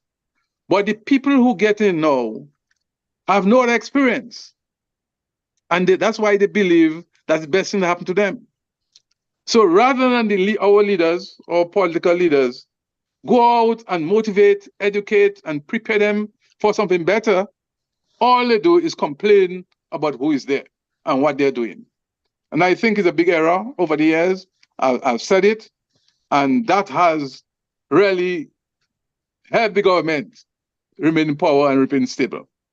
But I think more now people realize, boy, I can't build a life on getting some pittance from government. You know, I mean, look at the NEP program. Yeah. Lofty, you want to take a few comments from the feed? I see a few popping up here. Yes, some of the comments coming in here. The first one here, I'll take here. Marshall Lawrence writes, in light of climate change, how should farmers best minimize loss and secure produce? That's a question he's asking. Should farmers consider infrastructure as storage? So that's from Marshall. Take a note of that, Peter Carbon. Gerald Vital, right? Okay, I will leave that one alone. Yeah, we are solutions now oriented. Edna Ernest said here, I remembered when I had my bar close to DBMC, I was making plantain juice. Yes. When Congress women Maxim Walters visited DBMC, she bought a bottle of my plantain juice. That was in the days when DBMC had the farmers back. Miss those days, she said. Yes. Let me just see if I can take a last one here before we return to Peter. Mali Austria writes here, we had competitions in school and had the best bed for lettuce, tomatoes, carrots, cucumbers, peppers, etc. And more and many more. Woodwork, yes, all different stuff. So that is a comment from Mali Austria talking about the good old days. At least 3 of them for now. We'll get back to some before we close. Well, as the comments go, we had a system of preparing our young people for the future. I mean, the system was there. I mean, look at construction. 90% of our contractors did not go to college. They learn on the job. You know, they go and work with a contractor. They start pushing barrow, mixing cement. Then they get a chance to lay out 2 blocks. Then they start plastering. And before you know it, they can build houses themselves. You know, the public works was a training ground for a lot of our young people. They go in there as laborer, then they learn to operate caterpillars and backhoes. They go in the machine shop, they learn to build machinery, they do welding. I mean, that Dominica had a system of recruiting our young people and preparing for the workforce. They work in Dominica, they go away, they are skilled, they can get good jobs in St. Martin and anywhere they go because there was a system of training, you know. So we lost that. No, I was saying the NEP, which is a one initiative taken by the government, but what could we have done to make it more beneficial? The kids down there should have learning some skills. So yes, they get a little allowance every week or every other week, but what is skill training we have with them? Well, can they say after 2 years, no, I work with the NEP and now I'm a plumber or I'm an electrician or I'm a... So skill training is what make your people more productive. And if you have all these young people just coming in and out year after year, just doing minimal jobs without any training, any promotion, any human development, you saying them to be paupers, you know? Peter, not tripping you, just for your information, sir. Let me just clarify that for you. With the inception of the NEP, it was the idea or the notion that floated around was young people in particular would be the main beneficiaries from that program. But now I can tell you, adult people who could be my grandmother, are on that program, and some of them, they are very comfortable in that program. I just wanted to stick that in there. Well, I would tell you, they have to be comfortable because there's nothing else to do. The only thing that's there to do is there. So it's a vote catching system. There's nothing else to do. So, I mean, what else can I do? At least I can do that. Before, you could work at DCP, you could work at Cable Wireless, you could work at, I mean, in the banana industry, had jobs at the packing plants, at the farmers were employing people for packing and cutting. So there were jobs all over the place. But now there's nothing else to do other than the NEP. So anybody that goes there believes that they hit the jackpot because there's nothing else, you know. And even when we have opportunity to supply other jobs, we say we have got the skill to do it, and we bring people from outside to come and do it. Yeah. But the opportunity for them to skill training was lost. Yeah, thanks, Peter. Alvin, it's 8 minutes to the hour of 8 o'clock, so it's you now to sort of pull it together. We have some more comments here, so I didn't want to take some and then bring it to a wrap in just let's just take one more comment if we can, and then we'll just kind of conclude with Peter in his closing comments and my closing remarks.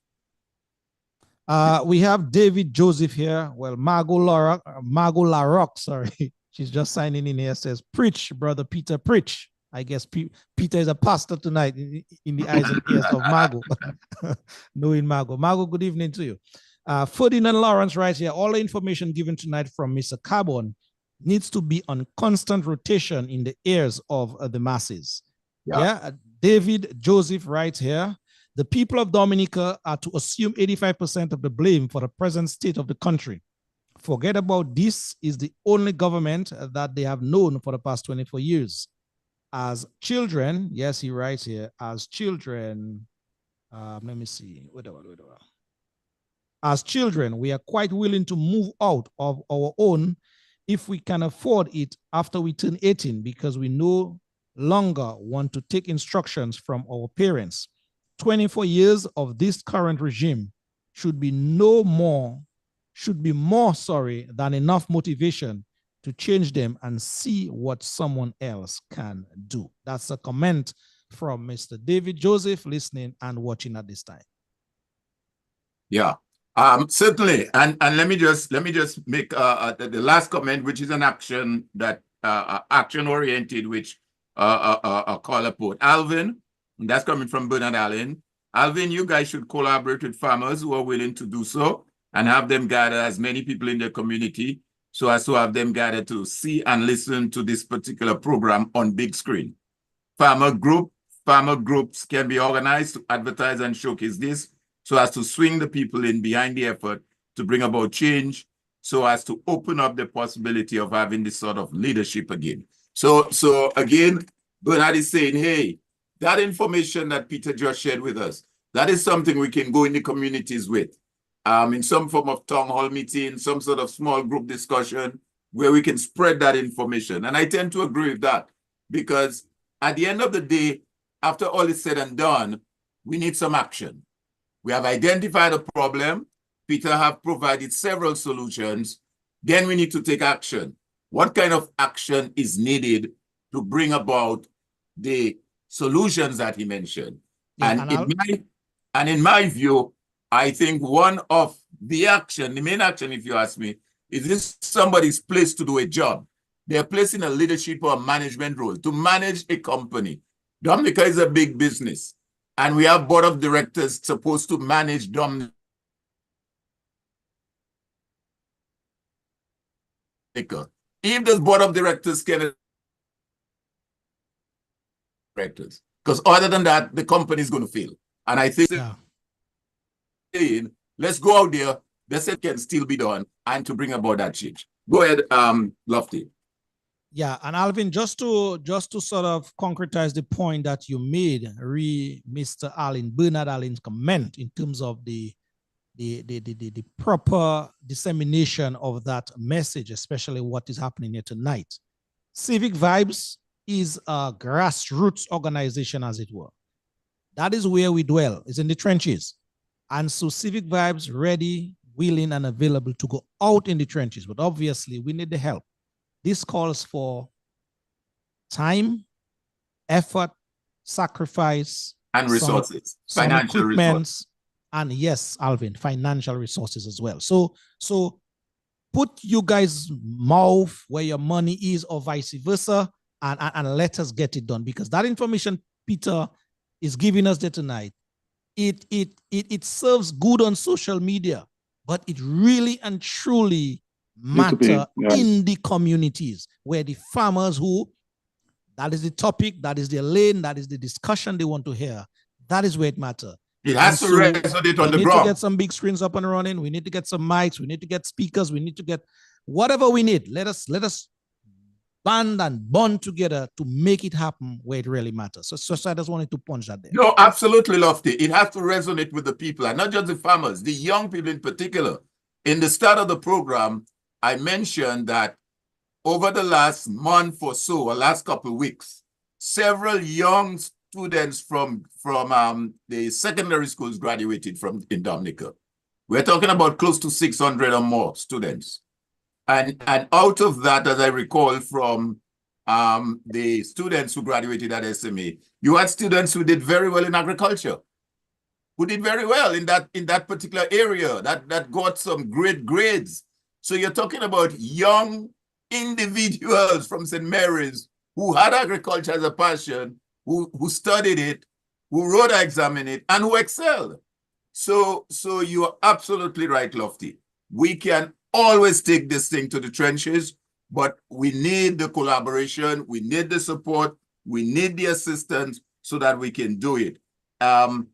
Just finally, let me just say, Petra Carbon George, she said, ask Peter Carbon to connect me so we can take Dominica to the next level in agriculture. So I guess that's somebody who wants to connect with you, Peter. They are impressed with what they heard. That's my cousin. Absolutely. So she's ready. She's ready to join hands and get the work done. Then Margot said, first course of action is to meet in person, breathe the same air, and each one take a responsibility. Teamwork makes dream work. I agree entirely. So, Peter. Well, let me say that I believe I have a lot of hope now in the kind of work that Dr. Thompson has started. He realized that we need to put a focus on rebuilding the economy. And the summit he held was the first start. And I believe now what we need to do is really use that information that came out, bring it down to the people to realize if the economy is dead, everything dies with it. Healthcare will deteriorate, education will deteriorate, your roads, everything will deteriorate because the economy is what drives development. And the more government control the economy, is the poorer the people are. The more the people control the economy, is more prosper the people are. The country can't develop with government dominating the economy. That only happens in communist country, you know. And China, although it's a communist country, but they realize that they have a very strong private sector. So they took the capitalist system for the business and the production, and the communist system is to control the people. You know, but we now using the communist system to control the people by not making them make money. Yeah. Because if Dominicans had money, we would not be in the position we are.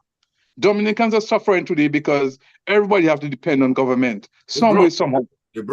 That's what happening. Even the civil servants have to depend on government job. You know, before you're a civil servant, government job doesn't pay you. You go on the farm and you produce. You know, you can make equal amount of money or even more on the farm than a government job. You know, because I know civil servant who left the service and went to a farm. You know, left police force, left teaching, and went on the farm. No, nobody can do that. Everybody have to hold on to the little job they have, so the government can feel they can control people. But before we close, I would say the reason why the government has been able to get away with their system of government is because they're able to manipulate the electoral system. And I see that with evidence because I experienced it as long back as 2005.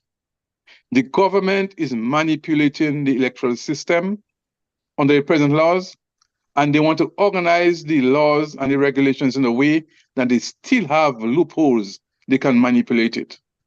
And the way they do it is not only bringing people from abroad to vote. That's just one aspect of it.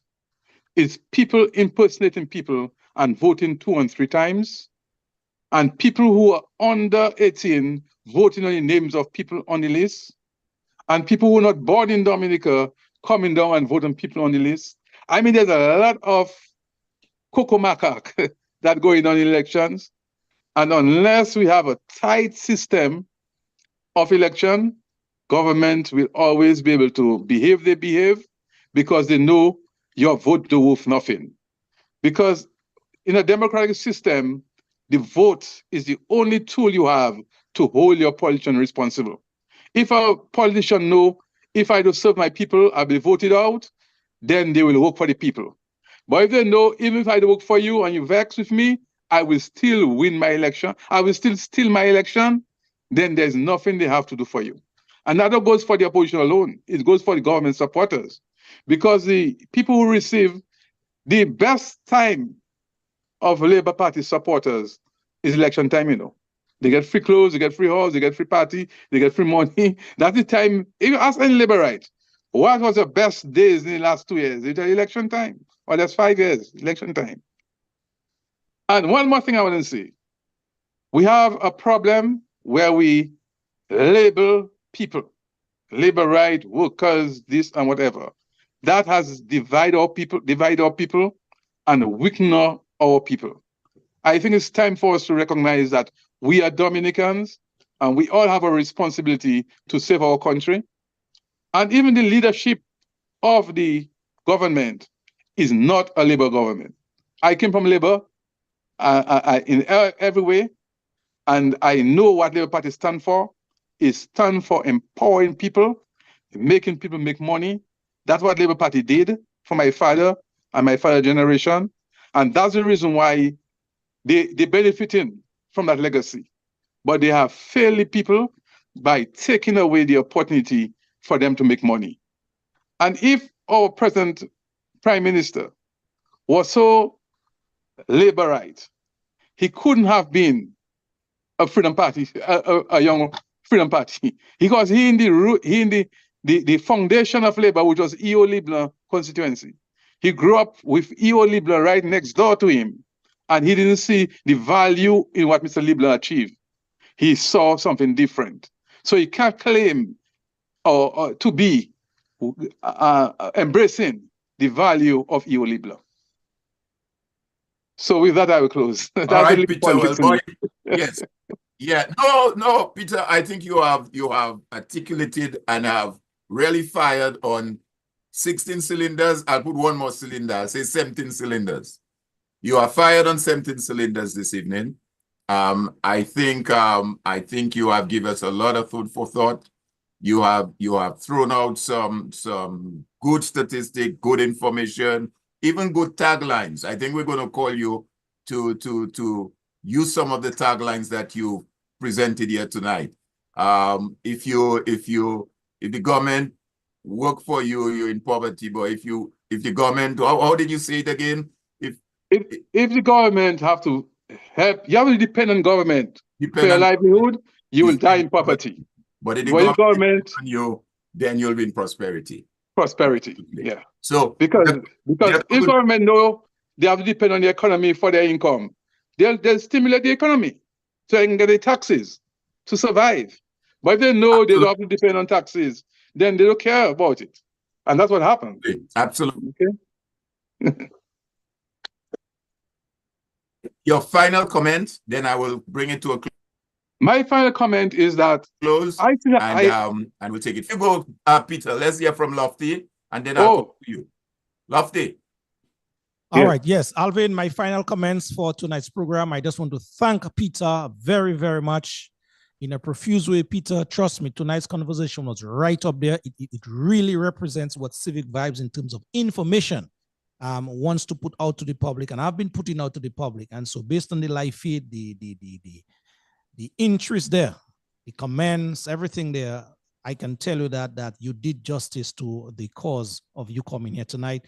So on behalf of everybody in the live feed, those who will be watching that program after, I want to say thank you very much. And on behalf of the Civic Vibes teams, thank you very much, Peter. All right. We will be sure calling you again some other time to, divulge some more information. Okay. Peter, I'm going to let you have the last word. But before I do that, I too just want to say thanks to you.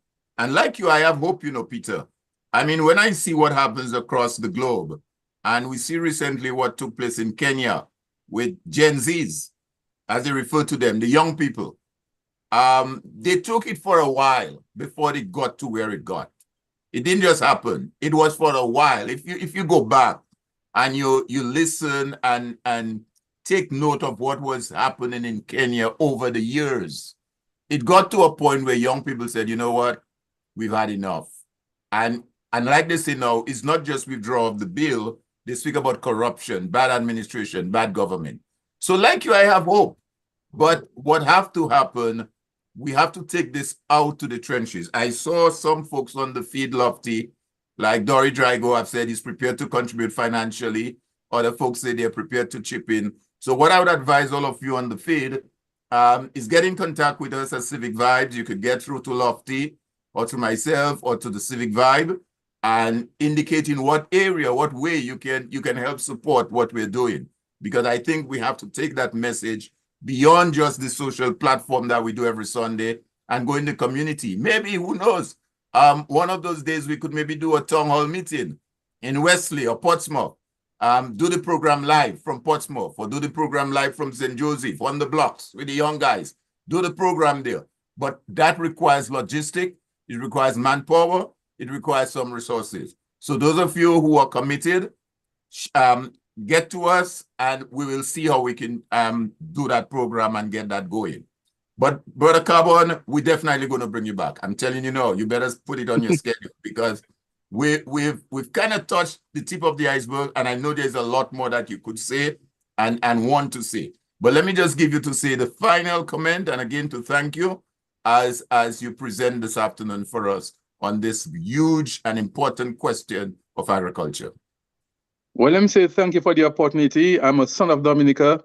I mean, when I reflect on my benefits from this country, I mean, I was trained from high school, scholarship to go to study all over the world. The training, the experience I've received, I owe Dominica a lot. And I always see Dominica as my first love. The problem in Dominica, I do not want it to drop into violence. And I can see it will happen if we do not get a social way of solving our problem. We were lucky to escape 79. People realize it was just a luck. And a lot of people give Charles Savarin and Louis Bouinois the credit. But I can tell you, being a young person at that time, the real fight for 79 was from the DLM, from Afi and And I mean, they're the one that really mobilize young people. Young people. Yeah, they mobilize young people. I mean, that is where the mobilization came from. And without tripping you, the guy who got shot was just 19 years, you know, Timothy. Yeah, yeah. 20 or that kind of age. And he was right in the forefront. 20 years. Young people were the one forefront. And we were trained from school because we were very revolutionary in high school in those days. Oh, yeah. So I mean, that is where I think we were lucky in 79 that we didn't get worse. I mean, when you look at what happened in Haiti, I mean, the country's almost disappeared. So it's better people who have, I mean, leaders, church leaders, institutional leaders, accept what is happening to our country and come forward. That business of division, dividing of labor rights and workers and calling people names and calling people thief, and that doesn't help. We have to go and present the alternative. What we have now and what can be done to make things better. I figure that's where we should be heading to. And one of the valves we have is that people can go away. I mean, from my community, maybe about 50% of the children that was born while Labour Party office have left the community. And they go and survive in Guadeloupe, St. Martin, St. Kitts, anywhere they go, they can build a life. In Dominica, there's no opportunity. So that's a little valve that the government is benefiting from. So that's why they like to go over there and give them party and give them free money to come back and keep them in office. So thank you very much. I really enjoyed it. And I am a strong supporter of that program. I believe, I can say publicly, that's the best public program on radio, on media in Dominica. Every program put up by Civic Vibes is helping move us forward, helping the people get stronger. So I want to thank you guys for what you do, and I'm always there to give support. Thank you, Peter. Thank you, Peter. And let me say thank you to all the many folks who are still there with us. And you're right. I mean, folks log into that program every Sunday from 6, wherever they are, London, US, Canada, I mean, all over. And they log in. And I want to say thank you to all of you. You guys make the program what it is. But as I always say as well on the program, myself and Lofty, is that information must not just remain there with us. That kind of information we got from Peter this evening on a 2-hour program need to be spread the length and breadth of Dominica. So again, thank you. And everyone in Dominica, please stay safe. We know that storm is brewing and we're not sure what trajectory it will take, but please stay safe and continue to have a productive week. And thanks again, Peter and Lofty, as always. It's always a pleasure to do this with you, my brother. Have a good one. All right. Thank you. Thank you, Alvin. Thank you.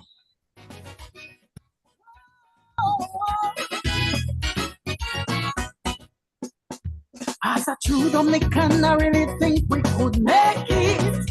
But as a people, we have to learn to commit. The journey ahead will never be smooth and sweet. But as an ambitious nation, we have to be upbeat.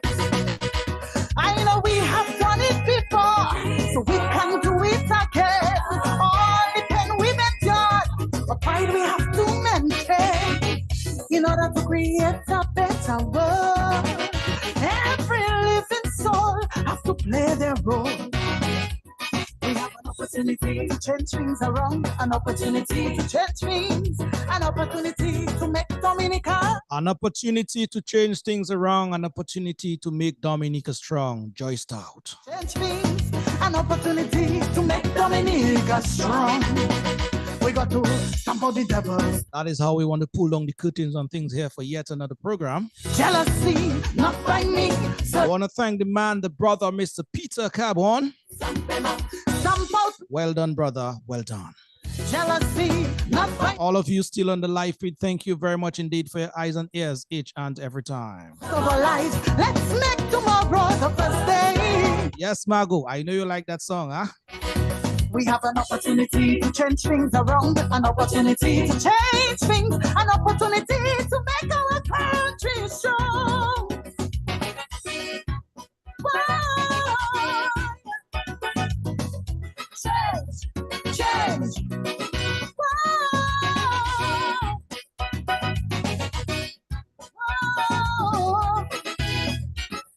Gonna take one more verse and bring it down to a wrap. Remember the love and unity that we once shared. Starting from the home, the children would be prepared.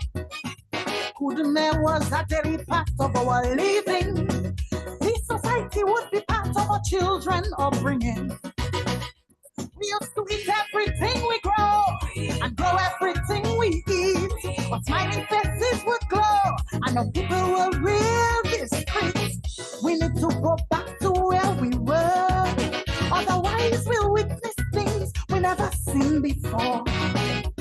We have an opportunity to change things around, an opportunity to change. Folks, next week Sunday, that is the 7th of July. Strong. We have an opportunity to change things around, an opportunity to change things. There's a carded action for electoral reform in Dominica. We got to support And so most likely Civic Vibes, we will be supporting that event. not by we. And so we may not have a live program here next week, but yours truly bring you each and everything live wherever that action is, be it under the arch or somewhere in Russo. Tomorrow is the first day. So yes, the 7th of July, next week Sunday. Let's make tomorrow the first day of the rest of our lives. We have an opportunity to change things around, an opportunity to change things, an opportunity to make us. Let's come out and save our country, Dominica.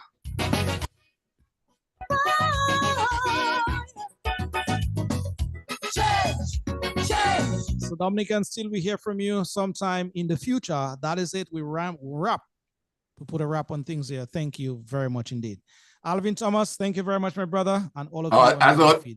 As always, bro. Take care. Have a good one. Take care. Bye.